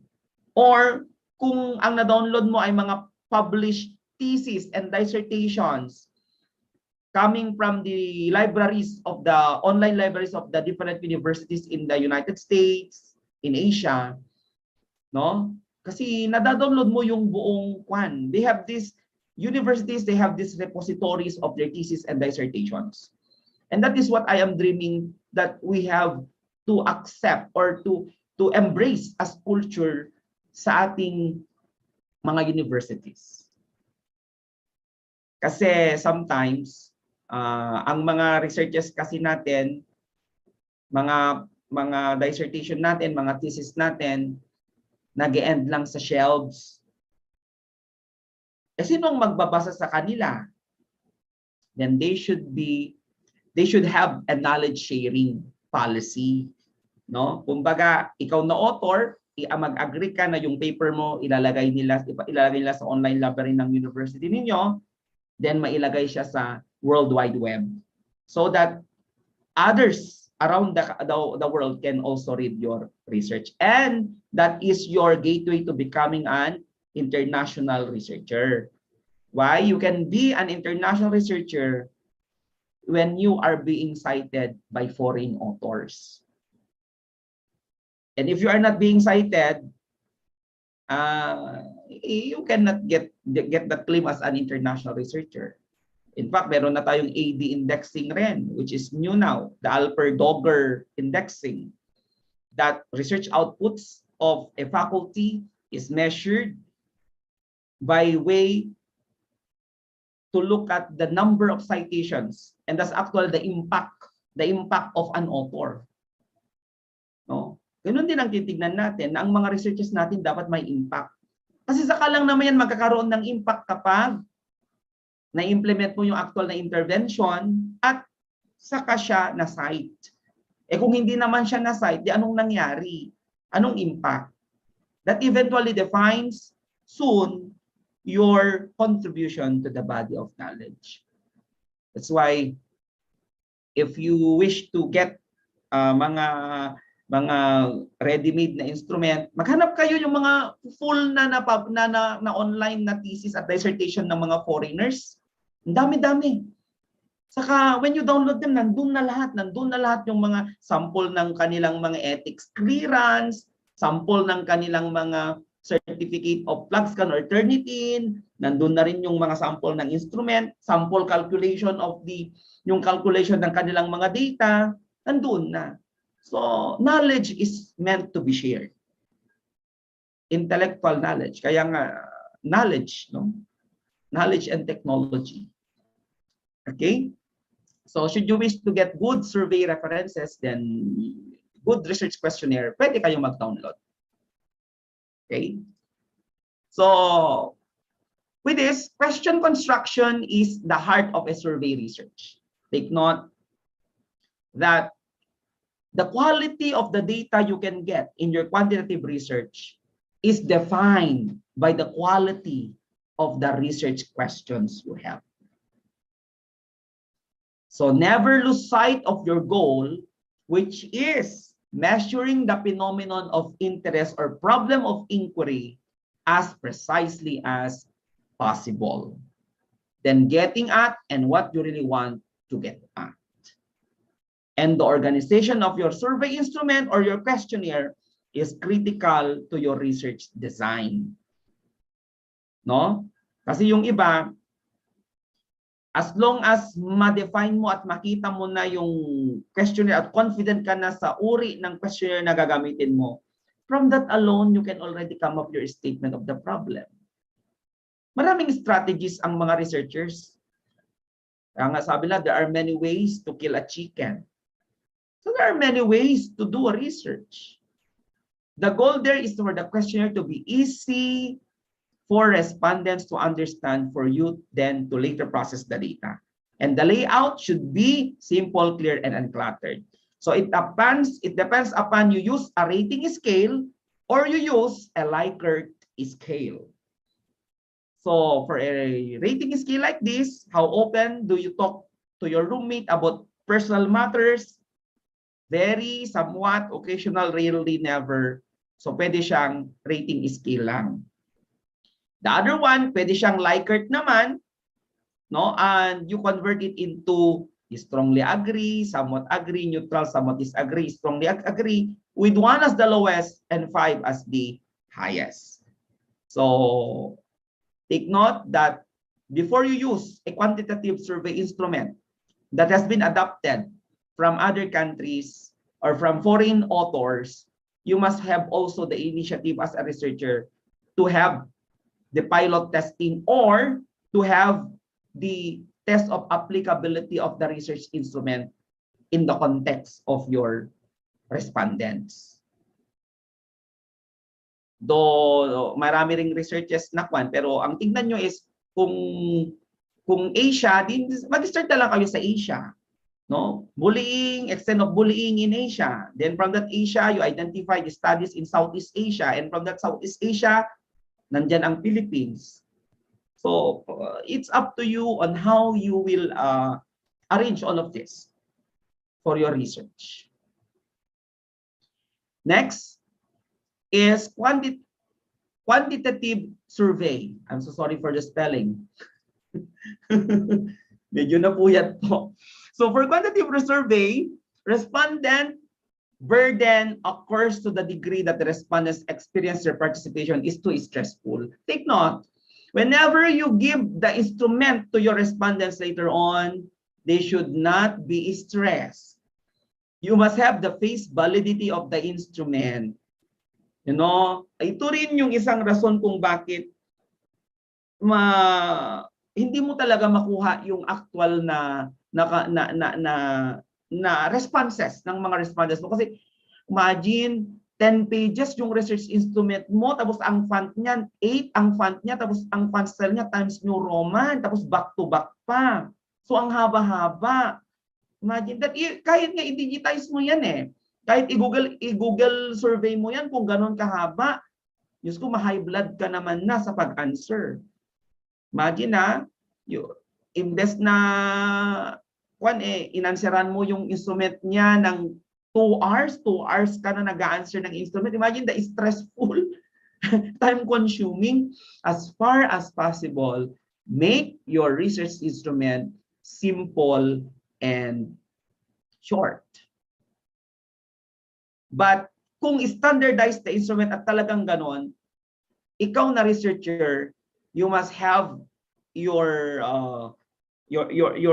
must be able to reach your audience in a way na hindi sila may stress sa pag-answer. That's why on their convenience, at their time that they are available, then you can gather responses. Because even you, no, kung lagi na lang nag-answer, ang haba-haba. So imagine the degree of stress you are giving that to your respondents. And I'd like also to tell you na kung mag-gather din naman kayo, dapat meron din naman kayong pakonsuelo sa mga respondents ninyo. No, kung mga bata, o kahit bigyan nyo sila isang ball pen, di ba? Or bigyan mo sila ng mga incentive because we also incentivize our respondents. Incentivize them. O kung gusto mong bigyan ng pera, di why not? Para naman pampalubag loob. Okay? Kasi anyway, a rule kasi when we do also a research is establishing a rapport, establishing your commitment with your respondents. Imagine I am answering your question. I am putting all my personal information in your instrument. I am even putting my monthly income there. So everything, no, I'm even putting the kung ano mang pinaglalagay ko na personal data dyan. So of course, no, your instrument should pass through the data privacy. Kaya meron din kayong informed consent form. So survey delivery is another important decision. What will be the modality of your survey? Will it be in-person surveys? Wherein you go to their place, you go to their areas, no? Thank God sa inyo, panahon ninyo, kasi kung mag-gather kayo ng data ninyo, pwede rin siyang online. Many years back, walang online eh. So, kailangan mo talagang puntahan. So, it could be in-person surveys. You also decide whether you do it online. You use web-based, you use Google Survey, you use SurveyMonkey. You also decide whether it will be mail surveys. No? Email mo siya or telephone. So these are also ways for you to get the responses of the respondents. And a final issue to consider is creating a respondent inventory so that in which you keep track of your respondents and reduce the risk of multiple responses from an individual. Each respondent can be assigned to a number for anonymity. So let's try to observe this in our quantitative research. Moving on, it's actually 6:47. Hindi pa ako nakahati sa slides ko. Another consideration for quantitative research is the population sampling and the subjects. In which population are you interested in learning? How will you access the members of the population? For quantitative research, you must have a very definite answer. How will you access the respondents? Because their access to the respondents depends upon the timely completion of your output. So who will be your subject or respondents? What size sample will you draw? How will your sampling strategies maximize the reliability and the generalizability of your findings? The quantitative research typically relies on probability sampling, and in probability theory, it involves the use of a strategy in which samples are selected in a way that every person. Kaya yung kan natin kasi ng probability sampling is that in the population has known and non-zero chance of being selected. All of your respondents have the equal chance to be selected. And that defines the science of sampling. No? So depende kung anong sampling technique ang gagamitin mo na. Now, first, define what is sample size. So from the population of your study, so if your population are teachers, then what will be the sampling size of your teachers? In this specific schools, or in the schools where there are non-performing or there are non-readers, or schools where there are high rate of malnutrition. So ano yung mga sampling kwan mo doon? So to determine the size of sample, how large the sample needs to be depends on your design and extent to which you want to generalize your findings. Once a study population is in place and you've selected a sampling strategy, there are computer programs you can use to determine your samples. One is the use of Rao-Soft. The Rao-Soft is a sampling size calculator that is very well accepted. Actually, ang ganda niyang gamitin kasi you already defined the margin of error as 5%. You just put what confidence level do you need, 95. For example, you have the population size of 2,000 and the response distribution of 50%. So ang binibigay ng Rao-Soft na computation ng samples by 377 na. So hindi mo na kailangan ang gagamit ng Slobin because in sampling size issue, no, they have an article on the misuse of Slobin formula. Baka may gumagamit pa tayo ng Slobin. Hindi naman sa hindi na siya pwedeng gamitin, pero there are limitations in the Slobin. And I want you to download the paper written by UP students on the misuse of Slobin's formula so that you can read when and how to use Slobins. Because there are limitations in using Slobins. So it's available online. So a sample issue there is computation of sampling size in Slobin formula. Slobin has limitation. And another way around for you to have better calculation of the sample size is using statistic power analysis software or G-Power. And using also a computation of sampling size using online calculators. So ito yung mga makabago ngayon. Sorry. So when you look at the population, then you identify the number, then you get, for example, 377 respondents from 2,000. What does it mean? For quantitative research, you need not to survey the whole 2,000 population, but it tells you that you can only have 377 number of respondents from the 2,000. And they are already sufficient enough to justify that you will generalize later on in your findings that male are more on Marites than female. Male or female are more on becoming Marites than male. So how do we generalize? So the number of samples is important. Okay? So other techniques is your simple random sampling, or we call it as SRS, the systematic sampling. the cluster sampling and the characteristics or in yung tinatawag natin stratified sampling. Padaanan ko na yan para ipakita ko sa inyo ito. So tingnan natin yung dalawang types of random sampling we have. We have the lottery method. Bunutin mo, lagay mo lahat sa baso, then bunutin mo sa lottery method. The other one is using the table of random numbers. You can only use the table of random numbers kung ikaw na researcher medyo masinop-sinop at medyo medyo masipag-sipag kasi meron kang reference. So this is the table of random numbers. Kung ano yung susunod na number, then yun yung ipipick mo ulit. Okay, the other one is systematic sampling. Okay, take note of this. Now let's start with that non-random probability sampling like systematic sampling technique we have.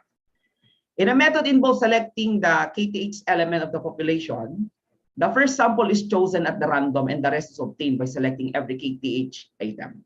Example of systematic random sampling of 10 households from the list of 40 households.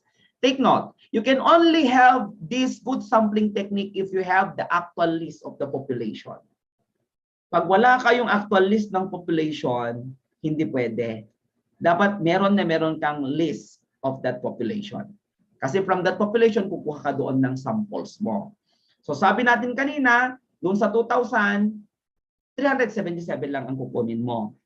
Dito ang example natin, 10 households ang kukunin mo sa 40 na households. That systematic sampling technique is done with this. First, you calculate the sampling interval with that formula K is equal to N over N. Then divide the total number of households in the population, 40, by the number you want in the sample. In this case, no, K is equals to 4. And from that 4, select a random number. A number between 1 and the sampling interval. From the random number table or using draw lots, let us say 1 to 4, 3 ang pinili mo, 3 is the first household, then count down the list starting with household number 3, then select the fourth household. So for example, the second selected household is 3 plus 4 is equal, or number 7. Note that when you reach the end of the list, you should have selected your desired number of households. So the selected household is 3, 7, 11, 15, 19, 23, 27, 31, 35, 39. Alam nyo na ito? Kasi lesson rin ito ng mga senior high school. No? If you have not, you have counted wrong or miscalculated the sampling interval and you should go back.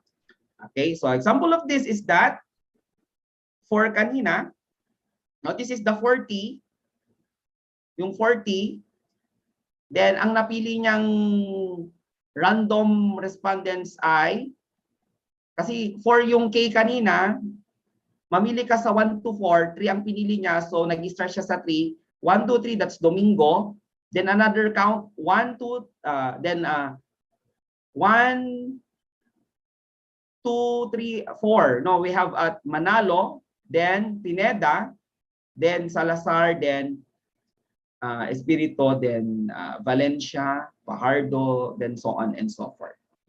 Okay? So, ito na yung number of household respondents mo. So, 4 yung K niya kanina. So, 3 yung pinili kung saan siya nag-start. So, nag-count siya from 3. Then, nag-skip 3. 1, 2, 3, 4. Kaya lumabas yung mga sunod-sunod. So, sa 14 na respondents, yung 10 ang nakuha mo. Okay, next. Medyo 6:56 na. Okay. A researcher would like to know the reason of students' high depression level. From the record of the guidance office, there are 62 students with depression. If the study needs 12 participants, who are they? N is equal to 62. N is 12. Ang K niya is 5. Ang random start number niya is 2. So, it starts with respondents number 2, then nag-count siya ng 5. 1, 2, 3, 4, 5. So, it follows with Atienza, Chavez, De Vera, Esguerra, Gonzaga. So, kaya nandito yung mga selected samples niya. Imagine if you have 2,000 respondents at ganyan ang gawin mo, manu-manuhin mo. No? So the beauty there is it's laborious, but at the end of the day, you are confident that the research has been conducted in a way that is scientific. Kaya siya research.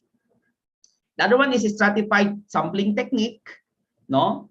The population is divided into strata according to predefined characteristics. Example, you work for a company of 5,000 people and you want to find out how they are saving for retirement. Use strat random sampling to obtain your sample. Okay. So first, decide how you want to stratify the population. For example, sa age nila, no, you have then as you identify to stratify, you make a table representing your strata. For example, age ang basis mo 20 to 29, 30 to 39, 40 to 49, 50 to 59, 60 plus. Then follow table shows age groups, how many people in the population are in that strata. So there are 800 in 20 to 29 age brackets. After that, use the stratified formula. Sample size of the strata is equal to the layer size or overpopulation times entire sample size. So to calculate the proportion of the people from each group, this is actually the age, the number of people in the strata, the number of people in the sample. So ang nakuha niyang sample is 200 lahat. So 32 sa 29 to 29, 44 sa 39, 48 dito, 40 diyan, 36 diyan, a total of 200. Then perform a random sampling. Okay? So that's actually the way how will you do it. The other one is cluster sampling or area sampling.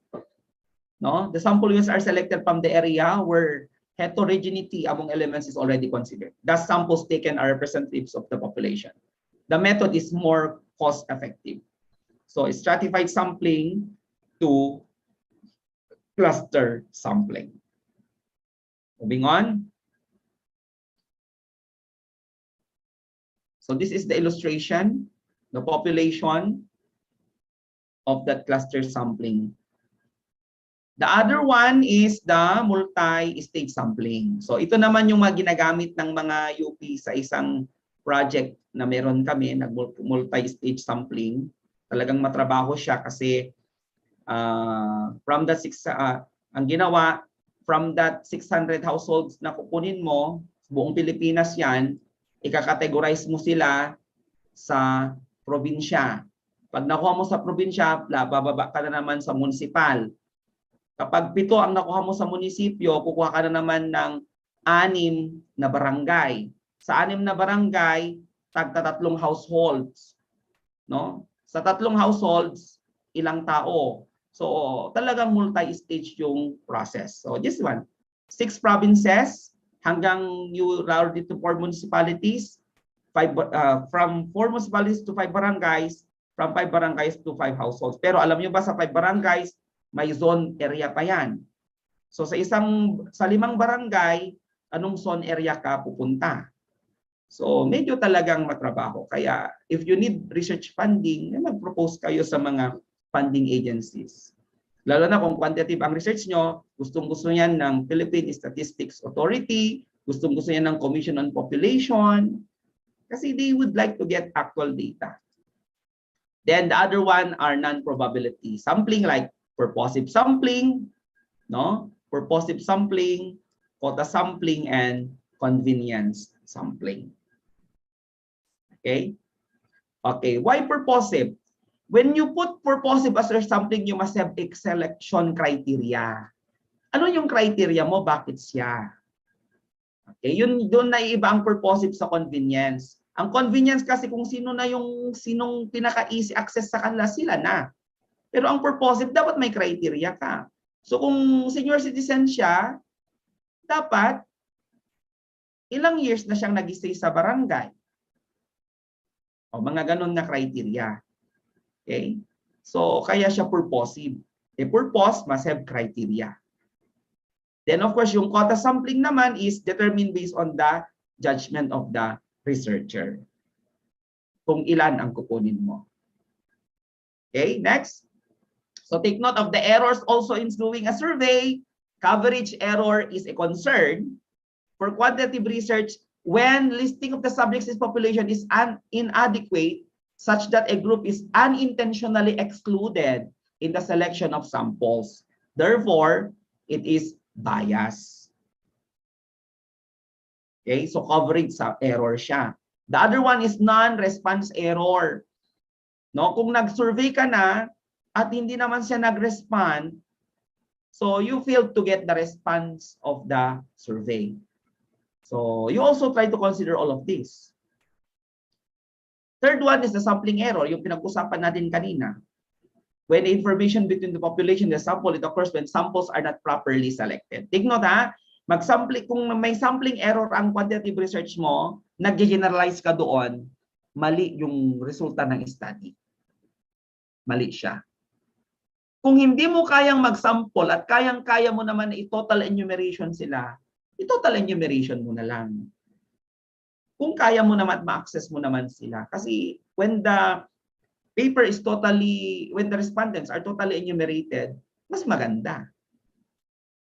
Bakit nga ba tayo nagsasample? Ang reason kasi ng sampling is to lessen the time. To lessen the time. So, kung kaya mo naman kunin silang lahat, then why not?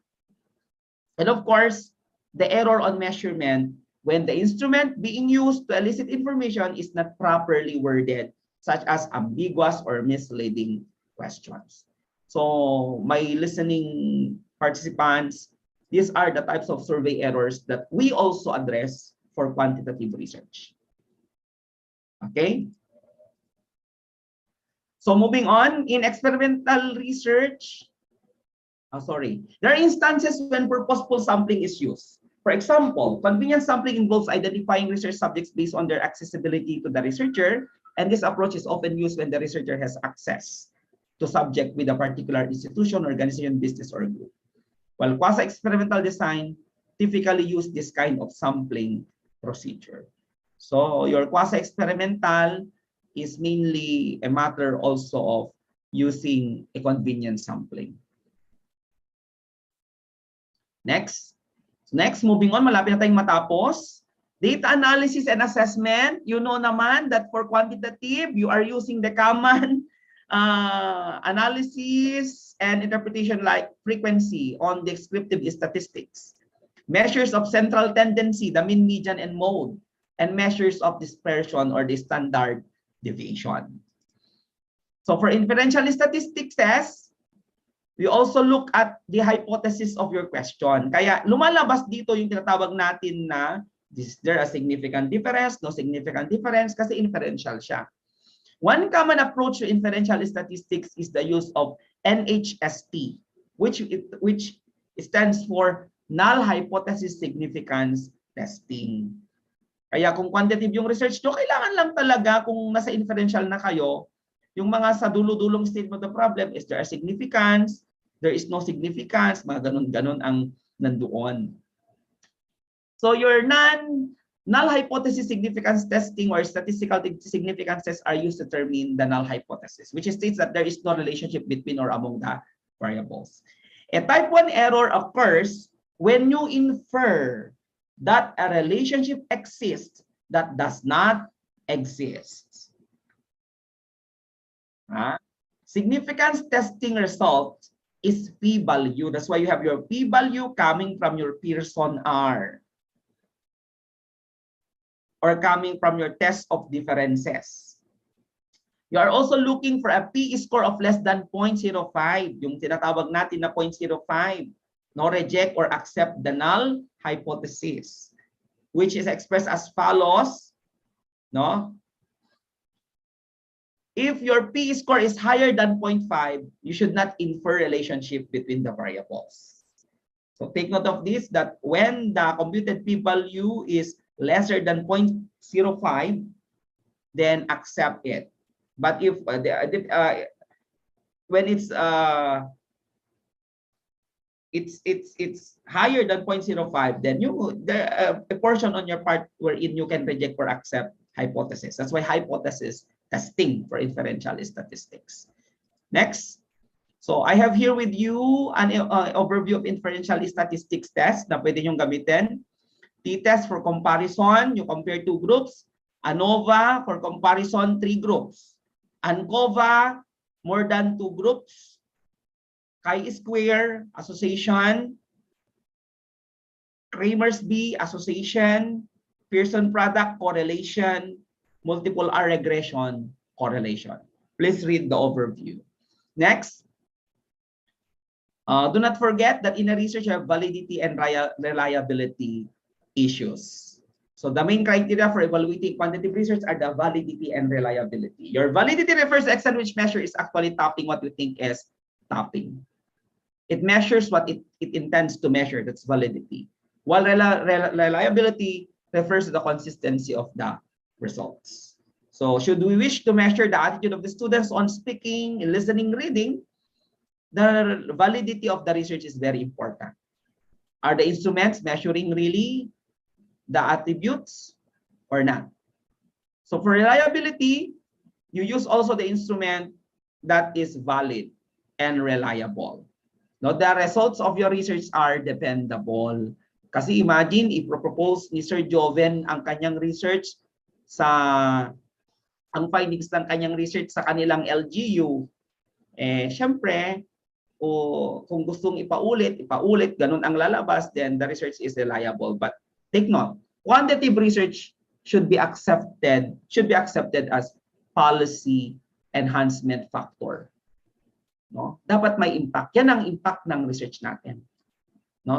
Kaya mamaya, kung nagkamali tayo, karon tayo ng type 1, type 2 errors, no? Instead na payamanin natin yung mga farmers natin, based sa research natin, sinabi natin na yun ang resulta, yun pala, ginamit naman yung pesticide na yun pala ang nagpahirap sa kanila. So we look at the social responsibility of everyone. The social acceptability, the viability, and of course, our responsibility as a researcher. Okay? So you know what's all about the validity, face validity of that research, instrument, content validity, the construct validity, statistical validity, ecological validity, internal and external validity. So a way for us as researchers to do quantitative research, we need to look at these validities of this research so that our research will become a contribution to the body of knowledge, contribution to human development. Kasi we see research as a contribution to human development. Of course, the reliability on interim, test, retest, and inter-rater. So after analyzing your data, later on you are now interpreting the results. Okay, so what will you do when you are interpreting the results of your study and present the results? You are using tables. Tables are good for presenting the data or number of variables that can be used for inferential or descriptive. Others are also using histograms to present distributions for a single variable. And if you are interested to present the graph or the scatter plots of the relationship of the variables, pwede kayong gagamit ng scatter plots to see the relationship on the different variables you have in your study. No? Illustrate the relationship between two continuous variables, help you see whether the relationship is linear, the direction is upward, left to right, so there's a direct relationship, or negative relationship kung Pearson yung na-compute nyo, or the strength of the relationship, or the outlying points, or if you have an intervening moderating variables. And of course, bar and line graphs for illustrating one or more categorical variables that are independent and one continuous variable that is the dependent. So take note, for a quantitative research, you also look at the time of implementation. After looking at the instrument you have, after looking at the statistics you have to be used in your research, then you come up with your timeline of implementation. In your timeline implementation, you program it if that study will be implemented within 3 months, 5 months, or 6 months. so that you can finish the study guided with time element. Okay po? Then, of course, sa lahat naman ng projects, kahit quantitative yan, kung mag-implement ka, may budget. Kung personally funded yung research ninyo, galing sarili nyong bulsa, okay lang din. Pero pag externally funded, may funding coming from other agencies, then that's good. But if you wish to submit a proposal sa birth ninyo, sa institution ninyo, talaga titignan yung proposed budget. No? Pero take note that a good research has also a good budget. Kasi kung 1.5 lang yung budget sa research ninyo, anong arod yung gagawin ng 1.5? Okay, so gayon din. So the cost is the quality. Take note, research is also quality, has the quality if you have also the resources to use in your research. And that's actually a part of your research management. Okay, so the outline of your quantitative research design, isipin na ninyo yung topic ninyo, the theoretical perspective, what are the purpose of your research, what are the questions and the hypotheses, your literature review, what will be your design, is it experimental, through experimental or survey, who are the population and sampling in the subjects, the data analysis and assessment, the interpretation and representation, the ethics and the references. So in summary, as reviewed, this quantitative research is useful to learn variables that has relationship.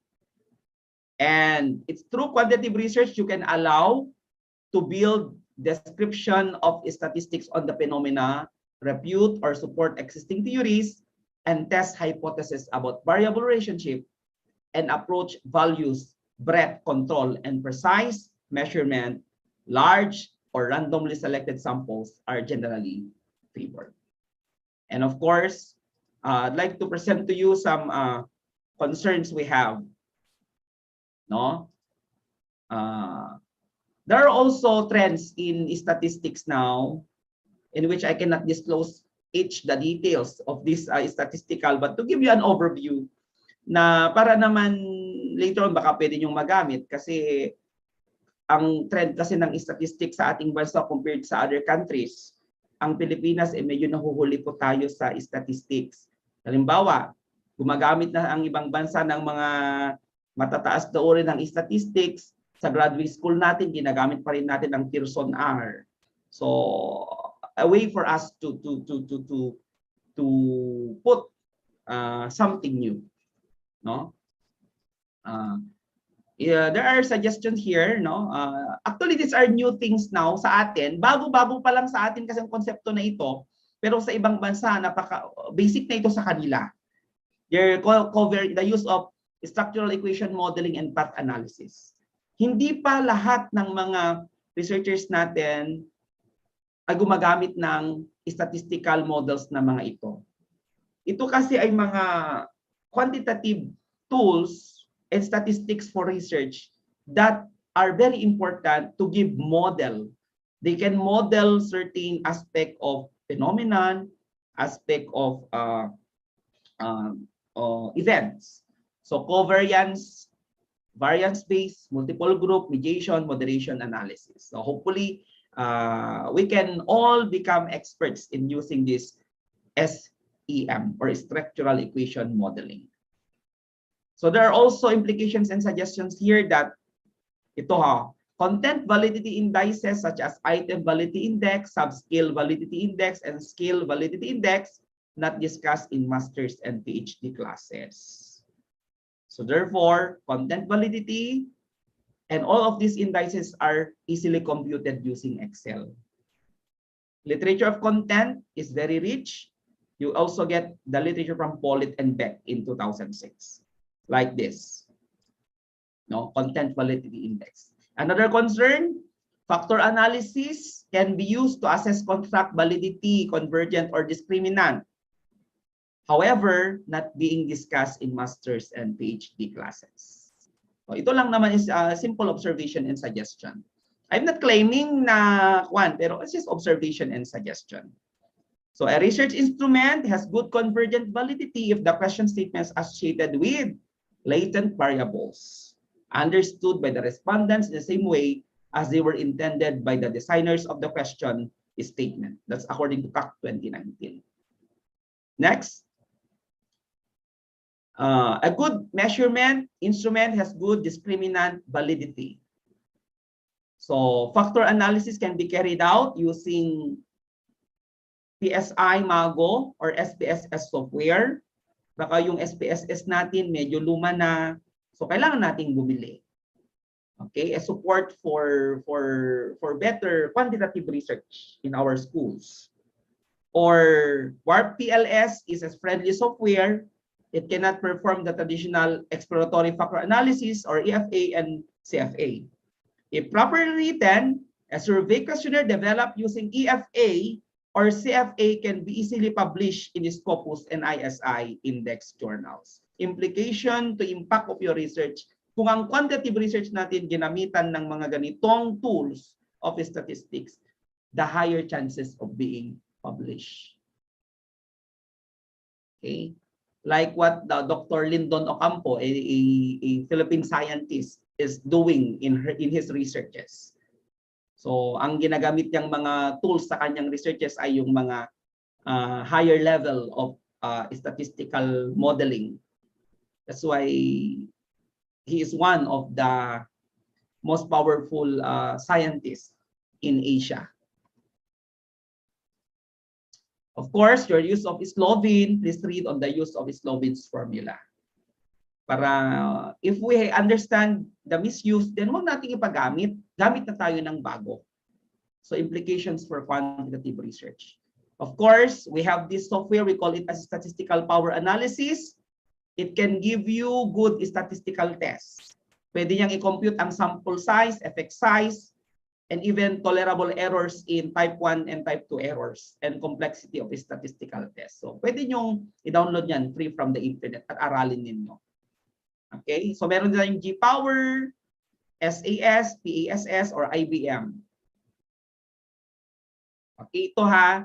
Descriptive statistics covered in K-12 curriculum, discussed again in undergrad, master's, and doctorate. Considering reviewing siguro, no, syllabus, inclusion of new stat models is needed. O may sabi dito, why descriptive statistics are still being used in this doctorate level? So, kaya siya, sabi nila, doctorate level na kayo, hindi niya dapat descriptive research ang gagamitin ninyo, dapat yung higher level na. Because you are already coming up with your own theory, model of knowledge. So, kung modeling, so hindi mo na gagamitin ng descriptive. O ito, sang TTES at ANOVA are covered in K-12 curriculum, discussed again in the master's, undergrad, and doctorate. Okay, so why descriptive is taught in doctorate level? Something like that. Of course, consider to include non-parametric tests, no, in the graduate school like Matt Whitney, Kruskal-Wallis, Bijan test, because some of these are not discussed in graduate school. Again, Pearson, Spearman, Chi-Square are discussed in grad school. Okay, they are simple statistical tools. This I got these slides from a statistician, Dr. Amora. Why discuss again in PhD level? Okay, so odd ratio, phi coefficient, Kramer's-D coefficient are not discussed in grad school. And linear regression are only discussed in the doctorate level, only few discussion in the master level. So, hope for our quantitative research and statistics, they need to go together. Okay, ito. Other regression types like logistic, Poisson ordinal are not discussed in most graduate school, but analysis and structural equation modeling are not discussed in grad school. Take note that path analysis is developed in 1918. It is already 101 years ago in other countries, and in the Philippines, hindi pa tayo masyadong gumagamit nito. SEM developed 50 years back, no, in 1969. So what are the trends now for statistics and quantitative research is that the use of IBM, SPSS, AMOS to carry covariance, path analysis, and SEM. And because the use of this modeling statistical tools are for theory building and theory testing type of research. Okay, so therefore, other implication is that statistic is in most undergrad and grad school are using manual computation. The trend for quantitative research now is we have already tools to be used for statistical computation. Okay? So, meron din tayong example dito. In this school, students are trained to perform data analysis manually with small samples. And the consequence is, after graduation, when students are employed, they will handle real projects with large number of sample sizes. So, kaya sometimes there's a gap between what is existing to what are we teaching. And of course, the masters and PhD students pass compre exam in research in stat. After the compre exam, the student hired a statistician for his or her thesis and dissertation.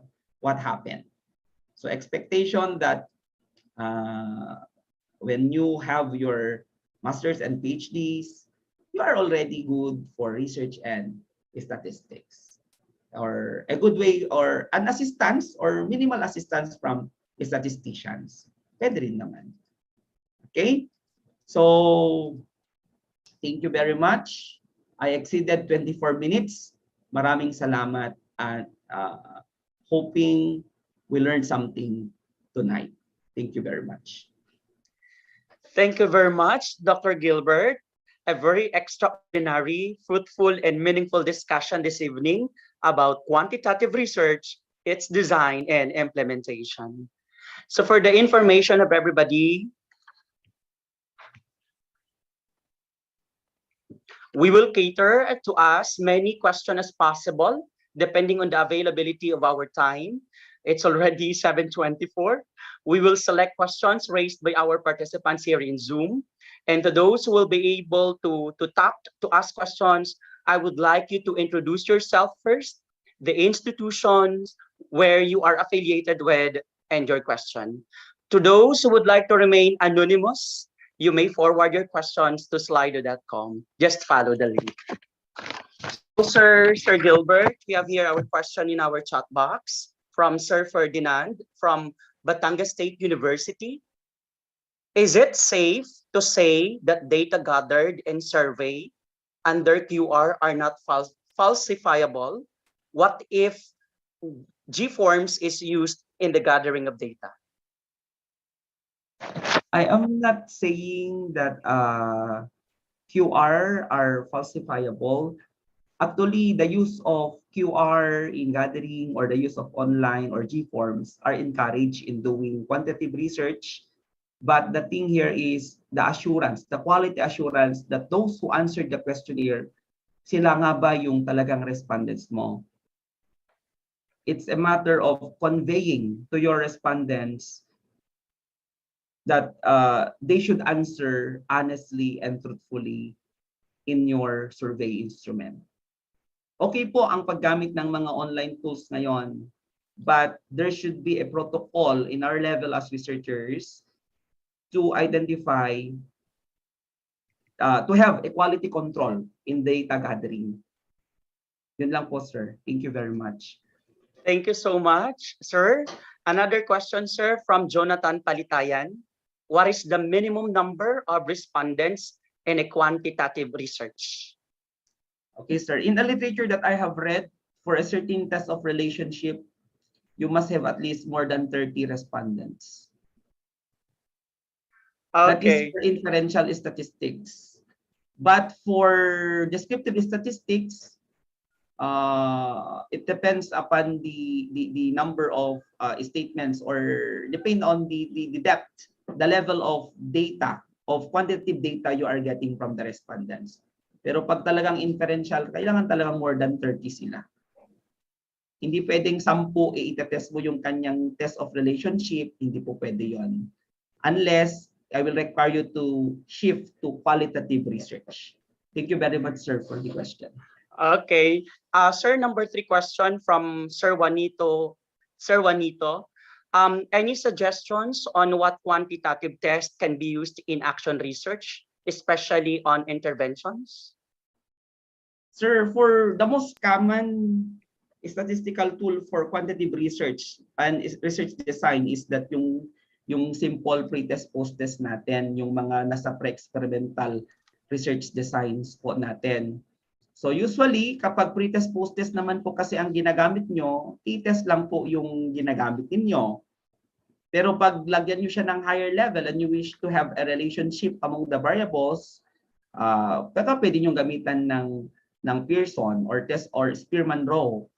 Pero pag ang research nyo po ay talagang pre-test, post-test po siya, at saka you wish to have a better quality of that pre-test, post-test, you also compute the gain effects of the intervention, which is you will be using the Cohen's-d effect calculation para masabi niya na may effect or walang effect yung intervention ninyo. Thank you po. Okay. Thank you. Thank you so much, sir. Sir, last question. I think this is the last question. Is it possible to have a soft copy of the discussion, sir? Of course, I will be sending the soft copy of my lecture to the organizer po. Sila na lang po ang magbigay sa inyo. Maraming salamat. Okay. This is a positive feedback, sir. Thank you so much to the organizer and to the brilliant speaker. A one-semester topic is comprehensively discussed in 2 hours. Kudos daw, sir. Thank you very much. Thank you po. I think this is the pahabol question po, sir. Is the result political survey 10 days before elections comparable with the actual results of election? Okay, medyo na fun po. Sige po. As long as the election day po ay hindi pa na-declare naman kung sino yung nanalo, pwede pa rin po kayong mag-political survey. Saka kung gusto niyo po ng talagang you need really to set a time to get survey. Kung gusto niyo makatotohanan yung kukunin niyo. For example, yung ginagawa po nila is there should be a representation from the provinces where there are rich voters. Yung marami sila, may representation ka dapat sa mga probinsya na talagang marami silang boto. May representation ka rin sa mga probinsya na konti lang yung boto para well represented yung mo para maging valid later on po yung makikita mo na mananalo. Sa ngayon nakikita ko rin, ginagawa na rin po nilang survey kung siya ang gusto mong president, you type like, love, mga ganun po yung mga smiley, mga ganun na linalagay. Nakikita nyo naman po kung sino yung mga sino yung mga leading doon. Pero po, when sa Facebook po kasi, dapat alam po natin na there are also politicians who are who have this may capacity sila to manipulate the information in Facebook. Yung marami silang mga binabayaran na taga-pindot, mga ganon, para sabihin na siya na yung leading, mga ganon. So for independent body who are doing a survey for this presidential candidate, there must be a very good scientific protocol for you to follow para lalabas yung actual na resulta. Thank you, Sir Ferdy. Thank you so much, Dr. Magulod. Last question na lang po, sir. Last na lang po talaga. Can we mix two quantitative methodology, say experimental and correlational in research? Thanks. From West Visayas State University. Methods? Yes, sir. You can mix both. You can mix the two. For example, doon sa experimental mo, quantitative in nature na yon kasi ginamitan mo na siya ng inferential at gusto mo na namang i-correlate yung kanilang, halimbawa, gusto mong i-correlate yung other factors like the age of the respondents, marahil yung kanilang family status, mga ganon, to their attitude in learning math, with the use of that intervention, pwede po yan. Pero ang sasuggest ko na po yan, kung may correlational, gamitan nyo na po ng higher level ng statistics para hindi na kayo mahirapan. Diyan na po lalabas yung mga statistical modeling and other areas na talagang makukuha mo talaga yung actual, yung pinaka makatotohanang resulta ng research. Opo, pwede po yun. Thank you so much. And I think that's ends of our question and answer portion. We will try to reply to some of your queries raised after the end of this session. Once again, thank you so much, Dr. Gilbert C. Magulo Jr., for your passion and dedication and sharing your knowledge and expertise with us. Always remember, my dear participants, stories give life to data and data gives authority to stories. And of course, question instruction is at the heart of survey research. Never lose sight of your goal, which is measuring the phenomenon of interest as precisely as possible. Once again, thank you so much, Dr. Magulod. So at this point in time, ladies and gentlemen, let us give the certificate of recognition to our speaker. The certificate reads, Center for Scholarly Researches of Educators in the Philippines Incorporated awards the certificate of recognition to Gilbert C. Magulo Jr., PhD, for imparting his invaluable time, resources, and expertise as resource speaker on the topic Quantitative Research, its design and implementation during the conduct of National Virtual Conference, accorded this 23rd day of April 2022 via Zoom video conferencing. Signed, Ricky A. Kibinko, MAT MLPT, Virtual Conference Director. Signed, OIC National President, CISRIP Incorporated, John Lawrence D. Camacho, MAED LPT. Once again, congratulations, Dr. Gilbert Magulo Jr. Thank you very much.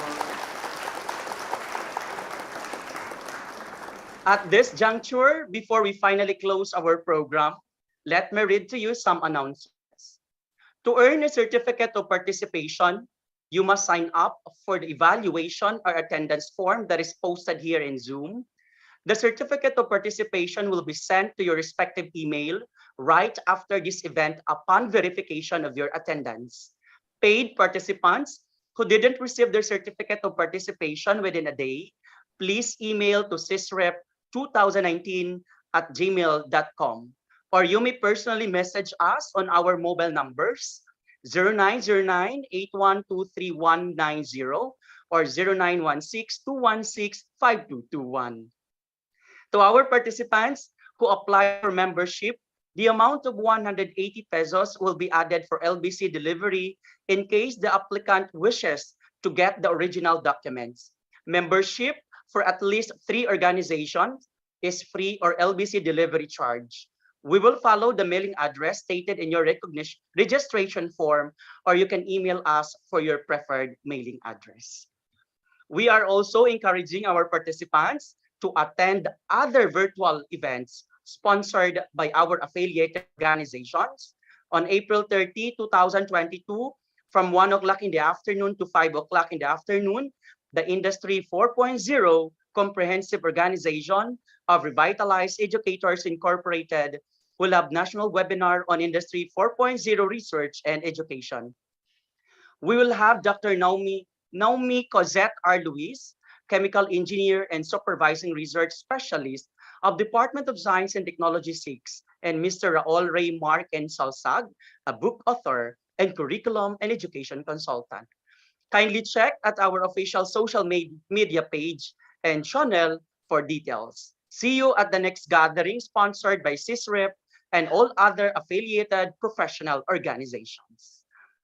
My dear colleagues, after the webinar, kindly answer the online feedback form.